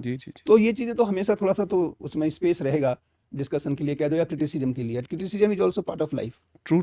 तो हर चीज़ को तो आप ये नहीं कह सकते बिल्कुल स्ट्रेट जैकेटिंग कर दें, बट नेवरदलेस जो ब्रॉड चीज़ें हैं वो जरूर हमें देखनी चाहिए कि हाँ ऐसा ना हो कि कोई गुनहगार एस्कॉर्ट फ्री हो जाए या कोई निर्दोष जो है वो गुनहगार साबित हो जाए। ये चीज़ें जो ब्रॉड चीज़ें हैं वो बहुत ज़रूरी है हमें सिस्टम में देखना और उसको ऑब्जर्व करना और उसकी रेक्टिफिकेशन करना। सर एक और क्वेश्चन कि पहले क्या था, जो आपने ये शब्द यूज किया ब्लू कॉलर क्रिमिनल्स थे, अब क्रिमिनल्स बदल गए हैं, तो उस हिसाब से पुलिस वाले ट्रेन हो रहे हैं? क्योंकि अचानक से मुझे ऐसा लगता है कि पुलिस वाले उधर नहीं जाते। नहीं ऐसा नहीं है। जैसे आप देखिए, जैसे साइबर क्राइम ने काफ़ी स्पेस को कवर किया है, एंड साइबर क्राइम पर से साइबर क्राइम अपने आप में प्रॉब्लम है, लेकिन जितना साइबर क्राइम जिसे हम ओपन नज़र से देखते हैं कि भाई किसी का बैंक से पैसा चला गया या कोई और साइबर की बुलिंग हो गई या कोई और पोर्नोग्राफी हो गई या और जो, लेकिन सबसे ज़्यादा जो इम्पोर्टेंट पार्ट है जो मैं खास करके इन्वेस्टिगेटर को ये बात कहना चाहता हूँ वो ये है कि आज की डेट में कोई भी जो क्राइम है जो आपका ऑर्गेनाइज क्राइम है उसमें बिना पैसे के ट्रांजेक्शन के कोई क्राइम कंप्लीट नहीं हो सकता। ठीक है, that is one point. Secondly, कोई भी क्रिमिनल अगर ऑर्गेनाइज क्राइम कर रहा है उसमें बैंकिंग से ट्रांसफर पैसे का होना ही होना है, चाहे वो मनी लॉन्ड्रिंग की फॉर्मेट में हो, चाहे पैसे का छोटा ट्रांजैक्शन हो, चाहे वेपन खरीदने हो, चाहे आपका पैसे का बंटवारा हो। क्योंकि अब वो क्रिमिनल ट्रेडिशनल क्रिमिनल नहीं रहे कि वो एक वहीं पास के गांव के हुए वो इकट्ठे हो गए, उन्होंने डकैती डाल ली और जेवरात और कपड़े बांट लिए और चले गए। This is not the now the cup of tea of the criminals. Now they are smart criminals, they are using all kind of tactics. They may be illiterate like in Jamtara, but they are very forwarded, right. So अच्छा, जामतारा में बहुत दिनों बाद पता चला कि सच्ची कहानी, मुझे लगा यार ऐसी बना दी किसी ने। जामतारा के आप तो बहुत सारे जामतारा, आपका नूह देख लीजिए और एवरीवेयर ये तो थोड़े से हॉट स्पॉट ज़्यादा लाइमलाइट में आ गए because of media and others. Of course there were problems also, I am not saying, but nowadays anywhere anybody can be, even our person sitting with us may be a criminal doing all these things. He may be having the different face to the society, right? तो अब जो ये cyber का जो footprints हैं, they are very very important tool for knitting the criminal with crime. अब जो अगला जो वो है जनरेशन, कहता हूँ मैं हमेशा, इन्वेस्टिगेशन की जो नेक्स्ट जनरेशन है वो है फाइनेंशियल इन्वेस्टिगेशन। हर केस में, जैसे हमने ETS में जितने भी केस किए उनमें हमने क्या किया कि हमने सभी में उनकी फाइनेंशियल फोरेंसिक्स की, ठीक है, और वो भी डिजिटली है क्योंकि वो आपका बैंक यूज कर रहा है, वो आपका मोबाइल फोन से पैसा ट्रांसफर कर रहा है। और बैंकिंग में सबसे बड़ा फायदा ये है कि वो पैसा चाहे आप 10 साल बाद भी आप बैंक का अकाउंट देख लो, ठीक है, और उसमें ये नहीं कह सकता कि भाई मेरे से गलती से कॉल लग गई थी, पैसा ट्रांसफर हुआ है तो आपने किया होगा। और जहां आपने पैसे का ट्रांसफर निकाला तो वो इतना सॉलिड एविडेंस बनता है उससे कि फिर वो क्रिमिनल सारी बात बताने लगता है। आपको कोई जरा सा भी किसी तरीके की 3rd डिग्री और ये सब करने की जरूरत नहीं है। He will tell you the entire, and we have used it in CBI। And फिर जब मैं इसमें आया तो हमने बहुत ही लार्ज स्केल पर उसको यूज किया। स्टिल आई बिलीव कि इसमें अभी भी R&D की जरूरत है और अच्छे ढंग से। जैसे हमने डिजिटल फोरेंसिक्स पे काफ़ी काम किया, CDR एनालिसिस ये, तो अभी हमें बैंकिंग फोरेंसिक्स पे भी और डेवलप करना है। And we are trying to do in our institute with IIT and other institutions. अब मैं एक नाम लेता जाऊंगा, मैं चाहता हूँ आप सलाह दीजिए एक लॉयर को क्या सलाह देंगे आप? देखिए, लॉयर को जैसे मैंने कहा कि लॉयर जो हैं आज भी लॉयर्स की काफ़ी क्राउड है, काफ़ी बड़ी संख्या है, बिल्कुल। एंड पीपल सेज कि भाई लॉयरिंग में कंपटीशन है, हर जगह कंपटीशन है, लेकिन आज भी मैं इसको बड़े जिम्मेदारी के साथ कह रहा हूँ, बहुत कम लोग हैं जिम्मेदार ऐसे लोग हैं कि अगर कोई अच्छे वकील की बात करें तो आपको अभी भी काउंटेबल लोग मिलेंगे। जी जी क्यों? क्योंकि हमने प्रोफेशनलिज्म नहीं रखा, अपने काम के प्रति ईमानदारी नहीं रखी, काम में हमने प्रॉपर तरीके से कमिटमेंट नहीं रखा। तो जो भी लॉयर्स हैं, खास करके जो यंग, मेरे दोनों बच्चे लॉयर हैं, अच्छा जी तो I know their in and out, their psyche also. तो एक तो जरूरी चीज़ ये है कि आप हमेशा ये मत सोचिए जो यंग लॉयर्स हैं कि मुझे बस हाई कोर्ट में जाना है, हमें सुप्रीम कोर्ट में जाना है। आप अपना कम से कम शुरू के 2-3 साल ट्रायल कोर्ट से शुरू करिए, क्योंकि ट्रायल कोर्ट में आपको क्या है कि आपको रिगर पता चलेगा, एविडेंस की एक्चुअल जो फाइट है वो ट्रायल कोर्ट में मिलती है आपको, एक्चुअल जो काम है। बिल्कुल तो पहला तो है कि आप काम को जज से सीखिए। अगर आप हाई कोर्ट, सुप्रीम कोर्ट में तो अपील्स आती हैं, बिल्कुल बेल आती हैं, तो उसमें तो एक बहुत छोटा सा सेगमेंट है, और वहाँ बड़े बड़े आपको एडवोकेट मिलेंगे, तो आपका नंबर आने में बिल्कुल सही और फिर फ्रस्ट्रेशन होगा आपको। तो जब आप उस नॉलेज के साथ आएंगे तो वहाँ ये मत सोचिए कि वहाँ ना कोई लाइट है, ना बिजली है, ना पंखा है, वहाँ ऐसा है, कोर्ट ऐसे हैं, बच्चे ऐसा क्रीमिंग करते हैं, ये सब पे मत जाइए। आपको ये है कि मुझे सीखना है काम। तो एक तो ये हो गया। दूसरा ये है कि आप एथिक्स पे जाइए, आप शॉर्टकट मत करिए। आप देखिएगा कोई क्लाइंट आता है, कितनी बार ऐसा देखने को मिलता है कि क्लाइंट से पैसा ले लिया, फिर उसको ठीक से ब्रीफ नहीं करेंगे, बताएंगे नहीं, फ़ोन नहीं उठाएंगे। तो ये जो एथिकल जो वैल्यूज़ हैं उनको आप स्ट्रॉन्ग करिए, अपने काम के प्रति जिम्मेदार बनिए। तीसरा पॉइंट ये है कि आप पढ़ते हैं क्रिमिनल ये, लेकिन वो प्रोफेशनल अप्रोच डेवलप करिए। और जैसा चौथा है जो सबसे इंपॉर्टेंट है, जो हमारे से रिलेटेड है, हमारी फोरेंसिक साइंस पढ़िए। अभी हम आपका कोर्स कराने जा रहे हैं फोरेंसिक में, काफ़ी डिमांड आ रही है, हम अभी ऑनलाइन कोर्स शुरू करेंगे। और दूसरी चीज़ ये है कि जनरली जैसे मैं जब कॉर्नल में था तो वहाँ मेरे बेटे ही थे, उसके साथ के 1-2 लोग जेडी कर रहे थे वहाँ पे। तो मैंने उनसे वैसे ही पूछा कि आप बेटा वो एविडेंस एक्ट पढ़ रहे हो? तो कहने अंकल मैं तो वो बिजनेस लॉ करूँगा, इसलिए एविडेंस की मुझे ज़रूरत नहीं है। तो dear lawyers, understand that evidence is the part of law, whether you are doing human right, whether you are doing criminal law, whether you are doing constitutional law, whether commercial law, arbitration, whatever. So nuances of evidence is the fulcrum of your law implementation. बिल्कुल तो evidence के nuances को समझिए आप। और forensic science हर जगह, मान लिया आप आर्बिट्रेशन करते हैं थोड़ी देर के लिए, I will give you the arbitration example, जो लगेगा ये तो कोर्ट में भी जाते हैं, तो आपस का है भाई, वहाँ भी तो आप एविडेंस दे रहे हो ना, वहाँ आप डॉक्यूमेंट्री एविडेंस देते हो मेजर। जी जी तो डॉक्यूमेंट्री एविडेंस को अगर आप फोरेंसिक के साथ सपोर्ट करा दोगे तो that authentication will be more. आप वहाँ बहुत सारे डिजिटल एविडेंस दोगे और भी बहुत सारे एविडेंस आपके होंगे वहाँ पे। तो अगर आपको फोरेंसिक साइंस की प्रॉपर अंडरस्टैंडिंग होगी तो your argument will be more convincing, you can prove things with more force. खुद से भी लगेगा ना कि I know, yes I know and what I am doing is right. जी जी You can convince. So forensic science give you scientific temper which have the capacity and strength to convince the judge or the other party. जी जी sir, नए investigating officers को क्या सलाह देंगे आप, जो आईओज होते हैं? देखो बहुत सी चीज़ें तो कॉमन है। एक तो मैं पुलिस के लिए ज़रूरी चीज़ यह है कि जो भी ऑफिसर्स हैं, और मैं खास करके सीनियर पॉलिसी मेकिंग लेवल पे भी मैं ये कहना चाहता हूँ कि अब आपके पास, जैसे हम उत्तर प्रदेश का ही जिक्र करें, उत्तर प्रदेश में हम काफ़ी 3 लाख से भी ऊपर की फोर्स है, 4 लाख होने वाली है, जो अभी 60-70 हज़ार और फोर्स आ रही है, तो हम 4 लाख टच करेंगे। आई think it is the biggest force considered any country, मतलब फॉरगेट अबाउट एनी स्टेट। तो अब आप सबको तो सब चीज़ों में ट्रेन नहीं कर सकते। जी जी तो अगर हम ये कर लें कि जिसमें जैसे मान लिया अगर हम पूरे के पूरे क्रिमिनल उसकी हम एक मैपिंग कर लें डिस्ट्रिक्ट की, उसमें रेप के कितने केस होते हैं, मर्डर के कितने हैं, डकैती कितने हैं, और रोबरी के कितने हैं, या बर्गलरी के कितने हैं, जो एक तरीके का हीनियस क्राइम है, ठीक है, जिससे अफेक्ट होता है आपका क्रिमिनल सिस्टम या क्राइम सोसाइटी में। और उनके आप टीम बनाएंगे, उन टीम को आप अलग से ट्रेनिंग दिलवाओ, क्योंकि सबको ट्रेनिंग दिलवाओगे तो फिर कोई किसी काम का नहीं होगा। जी बिल्कुल, क्योंकि रिसोर्स नहीं है इतने, ना सबको ट्रेनिंग दिलवाई जा सकती, ना सब ट्रेनिंग के लिए उतने ग्राह्य होंगे। तो आप टीम बनाइए और टीम को फिर ऑगमेंट करिए। मान लिया रेप की आपने एक इन्वेस्टिगेटिंग टीम बनाई, वो चाहे जिले में कोई से थाने में हो, और आप कोर टीम वो रहेगी, और 1-2 लोगों को जिले वाले को लगा दो, वो टीम उसको डिटेक्ट करेगी, तो लर्निंग होगी फिर एक्सपर्ट्स की, तो दे बिकम एक्सपर्ट। फिर वो जब आदमी जाए, उसके जो उसका कैरेक्टर रोल होगा उस पर उसकी स्टैंपिंग होगी, ये he is expert on this field, तो वो वहाँ जा करके फिर उस टीम का हिस्सा बने वहाँ पे जो है। तो आपका इससे क्या है, प्रोफेशनल अप्रोच डेवलप होगी और उनको प्रॉपर तरीके से आप ट्रेनिंग दे सकते हो। जी जी और दूसरा ये है कि कभी भी आप, ये नहीं है कि बस हमें चार्जशीट लगानी है या हमें केवल कन्विक्शन करना है। मेरा मानना ये है कि आप ना तो कन्विक्शन पे ध्यान दो, ना ही आप एक्विटल पे ध्यान दो, आप जस्टिस पे ध्यान दो। जी जी जस्टिस इज द फलक्रम। क्या बात, हमें सबको जो है, हम जस्टिस के लिए काम करते हैं, हम किसी इंडिविजुअल के लिए काम नहीं करते, क्योंकि justice is the objective ultimately. और ये जो गवर्नमेंट ने भी जो लॉ बनाए हैं, उनका जो मेन क्रक्स है, जो हमारे प्राइम मिनिस्टर महोदय और जो हमारे होम मिनिस्टर महोदय ने कहा, उन्होंने कहा कि हमने जो है जस्टिस पे ध्यान दिया, दंड पे ध्यान नहीं दिया। तो अगर हम उनके भाषा में भी बात करें तो सीधी सीधी बात है कि जस्टिस जो है वो सबसे इम्पोर्टेंट है। तो आप जस्टिस पे ध्यान दीजिए। जब जस्टिस सही होगा तो उससे विक्टिम भी को भी संतुष्टि होगी और एक्यूज को भी। जी जी। तो punishment plus rehabilitation is justice, yes, कि पनिशमेंट मिल गया उसको। पनिशमेंट भी और प्रूविंग इनोसेंस भी जस्टिस का पार्ट है। जी जी जी जी। अगर कोई आदमी गलती से किसी वजह से उसको इम्प्लीकेट कर दिया किसी ने, देखिए सोसाइटी है, इसमें सब तरीके के लोग होंगे, गलत एलिगेशन भी लगेंगे, तो ये तो सिस्टम का पार्ट है ना, उसको प्रूव करना कि वेदर ही इज राइट और रॉन्ग। जी जी बिल्कुल बिल्कुल।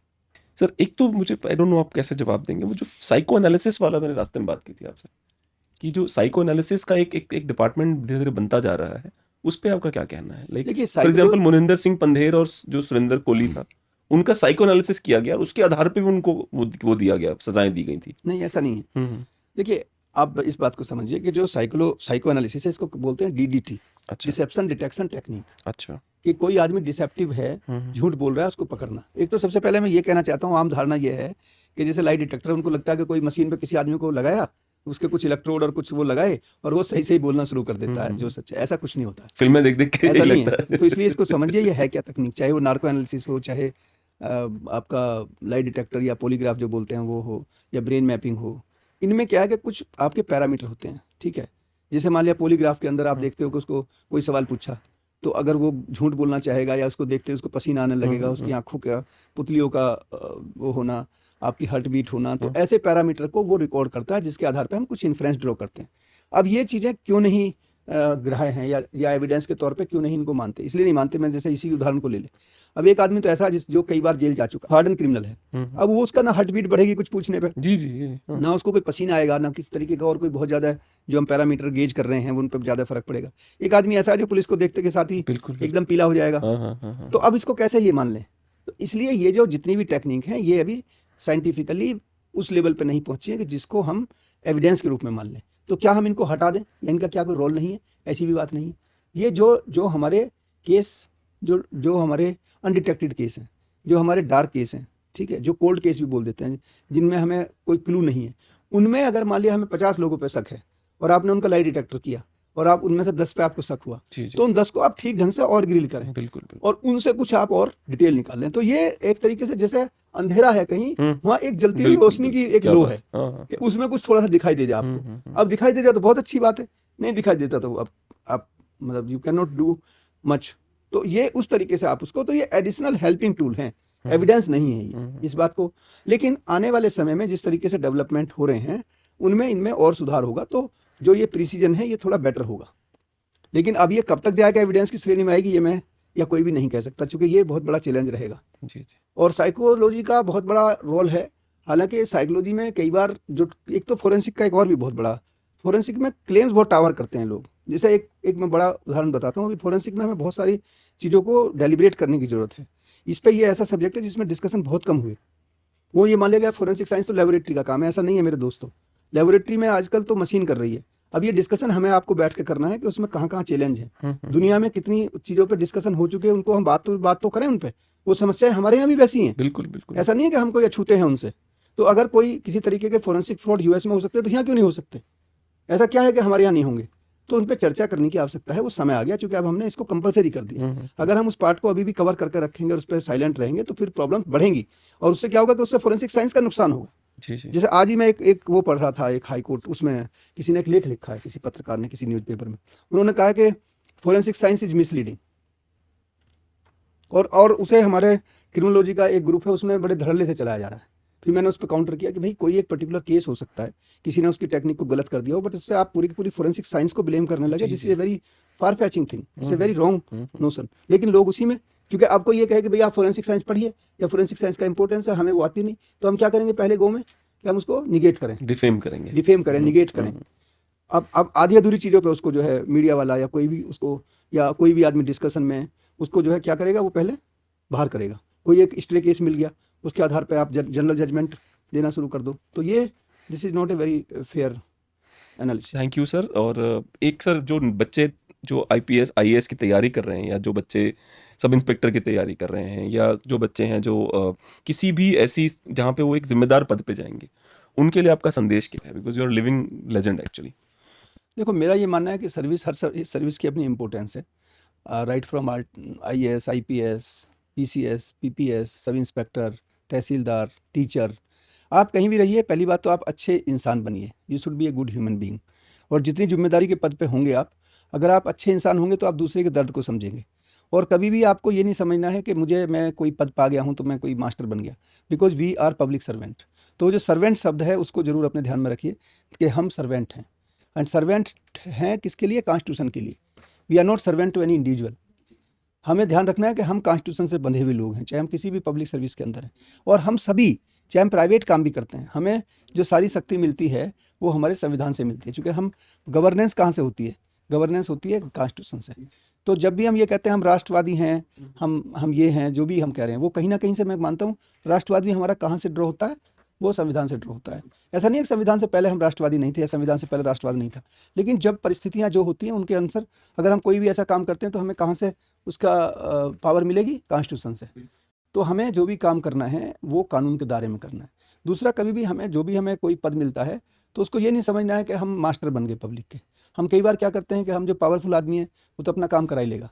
मेरा हमेशा ये मानना है कि हमें ये जरूर देखना है कि जो आदमी जिसकी कोई अप्रोच नहीं है, जो निहाल है, जो गरीब है, उसके बारे में हमारा दायित्व और भी ज़्यादा है। क्योंकि पावरफुल आदमी तो आप नहीं करोगे, कहीं ना कहीं और ढंग से करा लेगा, लेकिन उस आदमी के लिए आपकी एक प्रयास बहुत बड़ी चीज़ होगी। तो ये जरूर देखिए। और दूसरा, मैं देखता हूँ कि जब हम धीरे धीरे नौकरी में आगे बढ़ने लगते हैं तो हमारे अंदर कॉम्प्लिसेंसी आने लगती है। हमें लगता है यार ठीक है, अब हम इस पद पर आ गए, अब ठीक है, ये है। तो वो जो हमारी जो अंदर एक एनर्जी का लेवल है, उस एनर्जी को हमें डाउन नहीं करना चाहिए। हम धीरे धीरे देखते हैं तो हमें लगता है अरे यार ठीक है, चलता है। ये जो अप्रोच है, ये हमें पद के साथ साथ हमारे पद बढ़ते जाते हैं, हमारे पर्स बढ़ते जाते हैं, हमारी पहचान बढ़ती जाती है, हमारी इज्जत बढ़ती जाती है। समाज कितना इज्जत देता है, हम उन्हें वापस रिटर्न क्या कर रहे हैं। तो हम अधिकारों के बारे में तो बात करते हैं, लेकिन हमारी जिम्मेदारी क्या है? ये हर नागरिक के लिए है, केवल पब्लिक सर्वेंट की बात नहीं है। तो हम अपने मूल अधिकार हमारे कॉन्स्टिट्यूशन में आए, लेकिन हमारी जो ड्यूटियाँ थी, फंडामेंटल ड्यूटी, वो भी बाद में आई। तो कहीं ना कहीं हम ड्यूटी को थोड़ा सा पीछे छोड़ देते हैं। तो मेरा आप सबसे जो भी यंग आते हैं सर्विस के अंदर, और एथिकल वैल्यू जरूर रखिए अपने जीवन की। जो आदमी की जिसका एथिक्स नहीं है वो फिर मैं उसे इंसान नहीं मानता। क्योंकि हमारा एक एट्रीब्यूट जो सबसे बड़ा है, जो हमें बाकी के एनिमल किंगडम में चेंज करता है, वो है एथिकल कंसिडरेशन। एथिक्स किसी जानवर में नहीं हो सकता, हालांकि मैं मानता हूँ एथिक्स उनमें भी होते हैं, हाँ वो होते हैं उनमें भी, जैसे लॉयल्टी है। मुझे लगता है बहुत से एनिमल है जिनकी लॉयल्टी शायद इंसान से भी ज़्यादा हो। तो हम ये नहीं, बट फिर भी अगर हम इन टोटलिटी बात करें तो जितने एट्रीब्यूट्स एथिक्स के ह्यूमन बीइंग में, इतने शायद किसी और एनिमल में एक साथ नहीं होंगे। That's true. तो एथिक्स पे जरूर ध्यान रखिए, क्योंकि एथिक्स अगर आपका कैरेक्टर स्ट्रांग नहीं है तो फिर आप मतलब जैसे एक स्पाइनलेस चीज़ है ना, फिर तो आप कहीं भी लुढ़क जाएंगे। बिल्कुल। तो उसको लुढ़कने की वस्तु मत बनाइए, खड़े होइए, अपनी स्पाइन को मजबूत रखिए। एंड एक बार जब आपने इमेज बना ली, आपको प्रोफेशनल काम आना चाहिए। ये नहीं है कि आपको पता ही नहीं है, तो फिर जब आप गलती करोगे तो फिर लोग उसका मजाक बनाएंगे, आपकी कमजोरी का फ़ायदा उठाएंगे। तो अपने आप को प्रोफेशनली साउंड रखिए, तो आप अच्छा काम करेंगे। और अगर आप इनमें से किसी भी चीज़ों से कंप्रोमाइज़ करोगे, अपने हितों को आप सर्वोपरि करोगे, और ये ऐसे मौके मिलते हैं आपको व्यक्तिगत हित को करने के लिए। अब आपको डिसाइड करना है कि आपको कौन सा रास्ता। ये तो जंक्शन पे आपकी ट्रेन खड़ी है, आपको किधर की भी ट्रेन में बैठ जाना है। अब आपको ये देखना है मुझे किस ट्रेन में बैठना है, इट्स अप टू यू। क्योंकि दोनों नहीं हो सकता ना, आप ये नहीं कह सकते मैं बहुत चौड़े में भी काम करूंगा, मुझे व्यक्तिगत नहीं, तो ट्रेन में तो एक में बैठ गए ना आप, वो तो ट्रेन में दो में थोड़ी बैठ जाओगे। तो ट्रेन में तो एक में ही बैठना है। आपने राइटली यू हैव सेड कि आप दो, जैसे कहते हैं दो नाव में पैर थोड़ी रख लोगे। ये तो ट्रेन बता रहा हूँ मैं, तो नाव में तो चलो रख भी लोगे, ट्रेन में कैसे दो में बैठ जाओगे। तो आप अगर आपके अंदर वो है, और एक सर्टेन पीरियड के बाद, जैसे बहुत लोग कहते हैं आपको, जैसे आपने भी कहा कि सीनियर अधिकारी या और सिस्टम है, मतलब एटलीस्ट देखो, ऐसा नहीं है कि कोई ये कहे कि भाई पॉलिटिकल प्रेशर है, ये है, लेकिन मुझे कभी ऐसा पॉलिटिकल प्रेशर कभी आज तक महसूस नहीं हुआ जिससे आपको कोई पेन हुआ हो। पेन तब होता है जब कोई आदमी गलत काम के लिए आपके पीछे पड़ जाए। जी। देखो, नेता है या कोई भी पॉलिटिशियन है, ठीक है, उसकी अपनी कंपल्सन है, वो आपसे कहेंगे, लेकिन अगर आप उनको एमाइकेबली बता दोगे फैक्ट के साथ, तो ऐसा नहीं है। मतलब कभी मेरा ये नहीं एनकाउंटर हुआ कोई कि मैंने किसी को कहा कि साहब इसमें ये दिक्कत है ये, बट आपको चीज़ों का पता होना चाहिए। बिल्कुल। आपको जो इन्फॉर्मेशन होता क्या है कि आपके यहाँ कोई घटना घटी, अब आपको डिटेल ही पता नहीं है उसमें कौन है, किसको हमने पकड़ा, क्यों पकड़ा, क्या है।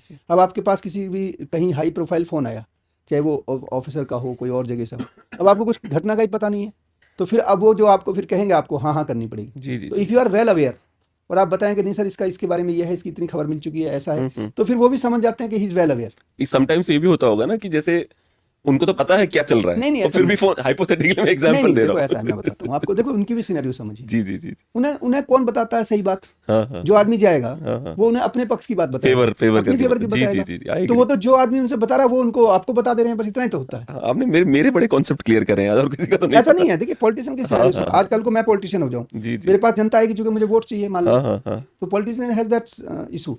तो उसको जो आदमी बताएगा वो अपनी तरीके से बताएगा। बिल्कुल, हमारे पास कोई बिल्कुल। आता है फरियादी, वो अपनी बात बताता है, हो सकता है जी। सारी गलती उसी की हो, हाँ, हाँ, बट वो हाँ, ऐसा पेंट करेगा कि वो बिल्कुल सही है, दूसरा गलत हाँ, है। हाँ, तो नेता के सामने या किसी और दूसरी जो भी आपसे फोन कर रहे हैं उनसे भी यही कहेगा। तो उन्होंने आपको कह दिया, अब आपका काम है कि या तो आपको पता है तो बताओ, नहीं तो आप कहोगे सर मैं इसको दिखवा करके जरूरत होगी मैं I will get back to you. और रिलीजियसली आपको बताना चाहिए उनको। बिल्कुल, बिल्कुल। अब उस टाइम क्या होगा, जब तक वो खड़ा है तब तक तो उनकी लैंग्वेज थोड़ी सी हार्श होगी, देखो भी जरा इसको, हाँ, अभी हाँ। गड़बड़ नहीं होनी चाहिए। और जब वो आप शाम को बात करोगे या 2 दिन बाद बात करोगे तो उन्हें याद भी नहीं होगा किस बारे में बात कर हाँ, रहे हैं। ऊपर से वो बोलेंगे अरे क्रिमिनल है, रहने दो, कोई हाँ, बात नहीं नहीं, कई बार ये भी होता है, कई बार उन्हें बताओगे तो अच्छा कोई आया होगा, ठीक है आप देख लीजिए कप्तान साहब, कोई दिक्कत नहीं है, जो ठीक हो कर लीजिए। तो that is how things move, और फिर एक आपकी इमेज बन जाती है। बिल्कुल। Image is very important and हाँ। Public servant should have this feeling कि आपको देखो, उसे कहते हैं एकेडमिक क्षेत्र में उसे कहते हैं पिजन होल थ्योरी। बिल्कुल। पिजन होल थ्योरी क्या है कि जैसे पिजन होते हैं ना कबूतर, वो जब रात को आते हैं तो उनके होल बन जाते हैं कि ये इसमें रहेगा, ये इसमें। ऐसे ही हर प्रोफेशन में, खास करके पब्लिक सर्वेंट जो विजिबल सर्विसेज हैं, उनमें आपको किसी ना किसी होल में उनको डालना है। तो आप अच्छा होल चुनिए ना अपने लिए, बिल्कुल। आप गंदा होल चुनते क्यों हो? तो आपका 2-3 साल में आप अपनी ऐसी पोजीशन बनाइए कि आप ऐसे पिजन होल में जाएं विच हैज गुड स्टैंडिंग। बस फिर जहां आपके बारे में ये हुआ कि नहीं भाई ये तो ईमानदार आदमी है, सही करेंगे, तो फिर वो नहीं, आपके साथ तो 3 चलते होंगे, ईमानदार आदमी, सही करेंगे और मेटिकुलस है, पंगे मत Meticulous है। लेना।